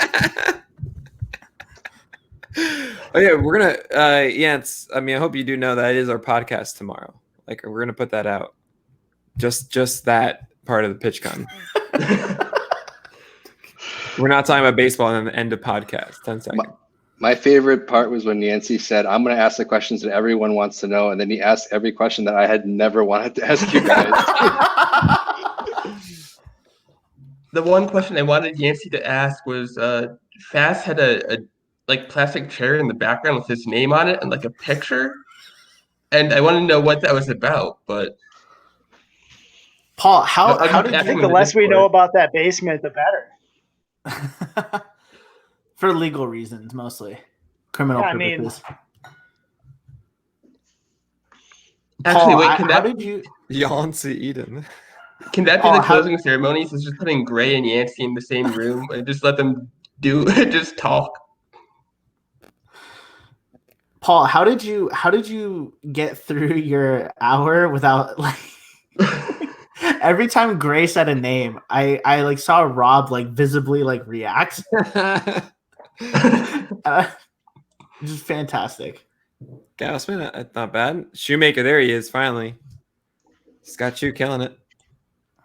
That was so hard for me to do because like I really want him to have that splitter and like be good, but it's a splitter, so he probably won't. And it just like it pains me. It's like a hedge because like this is like my last round pick on like every team I have, like worst ball and like regular. I like throw him on at the end. Yancey, get 9 pages of notes of the like most mundane names in baseball, and then just hand them to Gray. So like the opposite of DB Firstman's book, Hall of Names. Yeah. No, that. just do like really boring names and I just want to see where Gray takes them. Lorenzo Cain. He's gonna go like yeah, Alex Smith. Like how's he gonna butcher that? Malex. Smith. Smith. John Maine. I mean, I don't know this Maine you speak of. I've never seen this before in my life. Drew Smiley, interesting. I completely forgot about Smiley. Is he gonna have a role? Probably. I mean, you might. I think they want him to, but we don't really know how long he'll last with his soggy arm. I guess they don't have anything else in San Francisco. Yeah, you get 10 points per blown save. But you guys don't go after it though, right? Like you should maybe emphasize it more to make that maybe a strategy. The hardest thing about it though, and I actually found this too with kickers in football worst ball, is that when you have players no, but I mean the same thing with relief pitchers. Okay. Is like if you make people who only earn their points like in certain periods and give them a ton of points for that, then you can literally win a week because Wade Davis had one bad. And so you kind of wanted to give it where it's like they earn points, enough points to be relevant, but they don't earn so many points in one outing that it's like, all right, well, that's the week. Wade Davis gave up 4 earned runs and blew a save, and that's it. Yeah, that makes sense. That's the tough part. I think if we do dedicated relief pitcher spots, that might be. Are we thinking Mike Trout here? It is best ball though. Worst ball. Yeah. All right. So quick hits here, guys. Congratulations on your worst ball draft. Well done. Or poorly done. Very quickly here before we sign off for Plaid tonight. And Myles Nelson, which team do you think is best? Worst. For me, I have to. Worst. The best worst. For me, I have to go with the team that I think has the pitching staff to last the year poorly. I think that's Tim Jackson's team. I think Senzatella, Graveman, Loose Lips, Gossman. I think all 4 of those guys are set for a horrible year, and they'll keep getting the ball and keep going out there. So, all right, that's where I'm going to give my team to. Trevor Huth. Yes. Same question. Other than your own team. Oh, I can't pick my own team? It's boring. You can't pick it if you have Darvish. Kidding? I killed it. Yes, I can. Because you're only taking the top 5. So if Darvish sucks, then I'll count him. If not, then I'll count my other pitcher. No. All right, I won't pick. No. Let's see. I don't know. I didn't go through the draft thinking about this. I like Tim's team a lot. I don't know. Justin? I'm really happy with what I don't know who's last. Who's drafted and last in the first round, the Mendoza line. I really like this Big Red Rocket. Yeah, I really like what he did, saving all the pitchers towards the end. I think got some pretty good pitchers, and then also loaded up on some great hitters. So that's I like what he did. Nice. He got a good rotation. So. What about you, Eric? Yeah, I was going to also say Big Red Rocket. I think is unorthodox to go all hitters, all pitchers, but maybe saving the entire rotation for last. He still got some really good names. The Erod pick is the one I don't like there. No, yeah, I'm going to agree with that one there. Jose Quintana last round was moves amazing. By Trevor for not taking a catcher. Oh.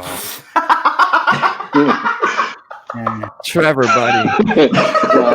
Wrong kind of worst ball. Hey, you know what, Trevor? To his credit, catcher's a very deep position in worst ball. I'll tell you that right now. All kinds of free agent catchers you can pick up. But this is best ball, so the first league. Oh yeah, that was dumb. There's actually another league where I didn't draft a catcher, and I don't know what's wrong with me. Also, I want to say Alex did a really good job, I think. Yeah, Alex did a great job. Yeah. Nice. And Eric. Oh, no, you just went with Mendoza Lane as well, right? I did. Okay. Scott? Liam sniped me a couple times. So I'll probably go there. Okay. And I will go with Myles Nelson's team. Good one. Who do you actually like? Come on, Nick. Or hard crickets right there. Nick really thought people were gonna laugh. I kind of did, and I forgot you didn't have a team. Just kidding. I kind of like what Haller did. Reynaldo Lopez, I'm not so sure about, but at the same time, he'll get volume of bad if it is bad. All of his hitters are going to get playing time for the most part. Maybe not Jackie Bradley Jr. Actually, maybe he will. You want pitchers and then take them. He went to double Anderson. Solid. Yeah, and Martin Perez, LeBlanc, Gonzalez are all going to get volume for sure. Yeah, I just wonder if he has the ceiling. Because I don't think other than Hosmer, he doesn't have any other players that could be the best. So, but anyway, all right. This is actually the true ending of PitchCon's first day. I will see all of you again in 12 and a half hours.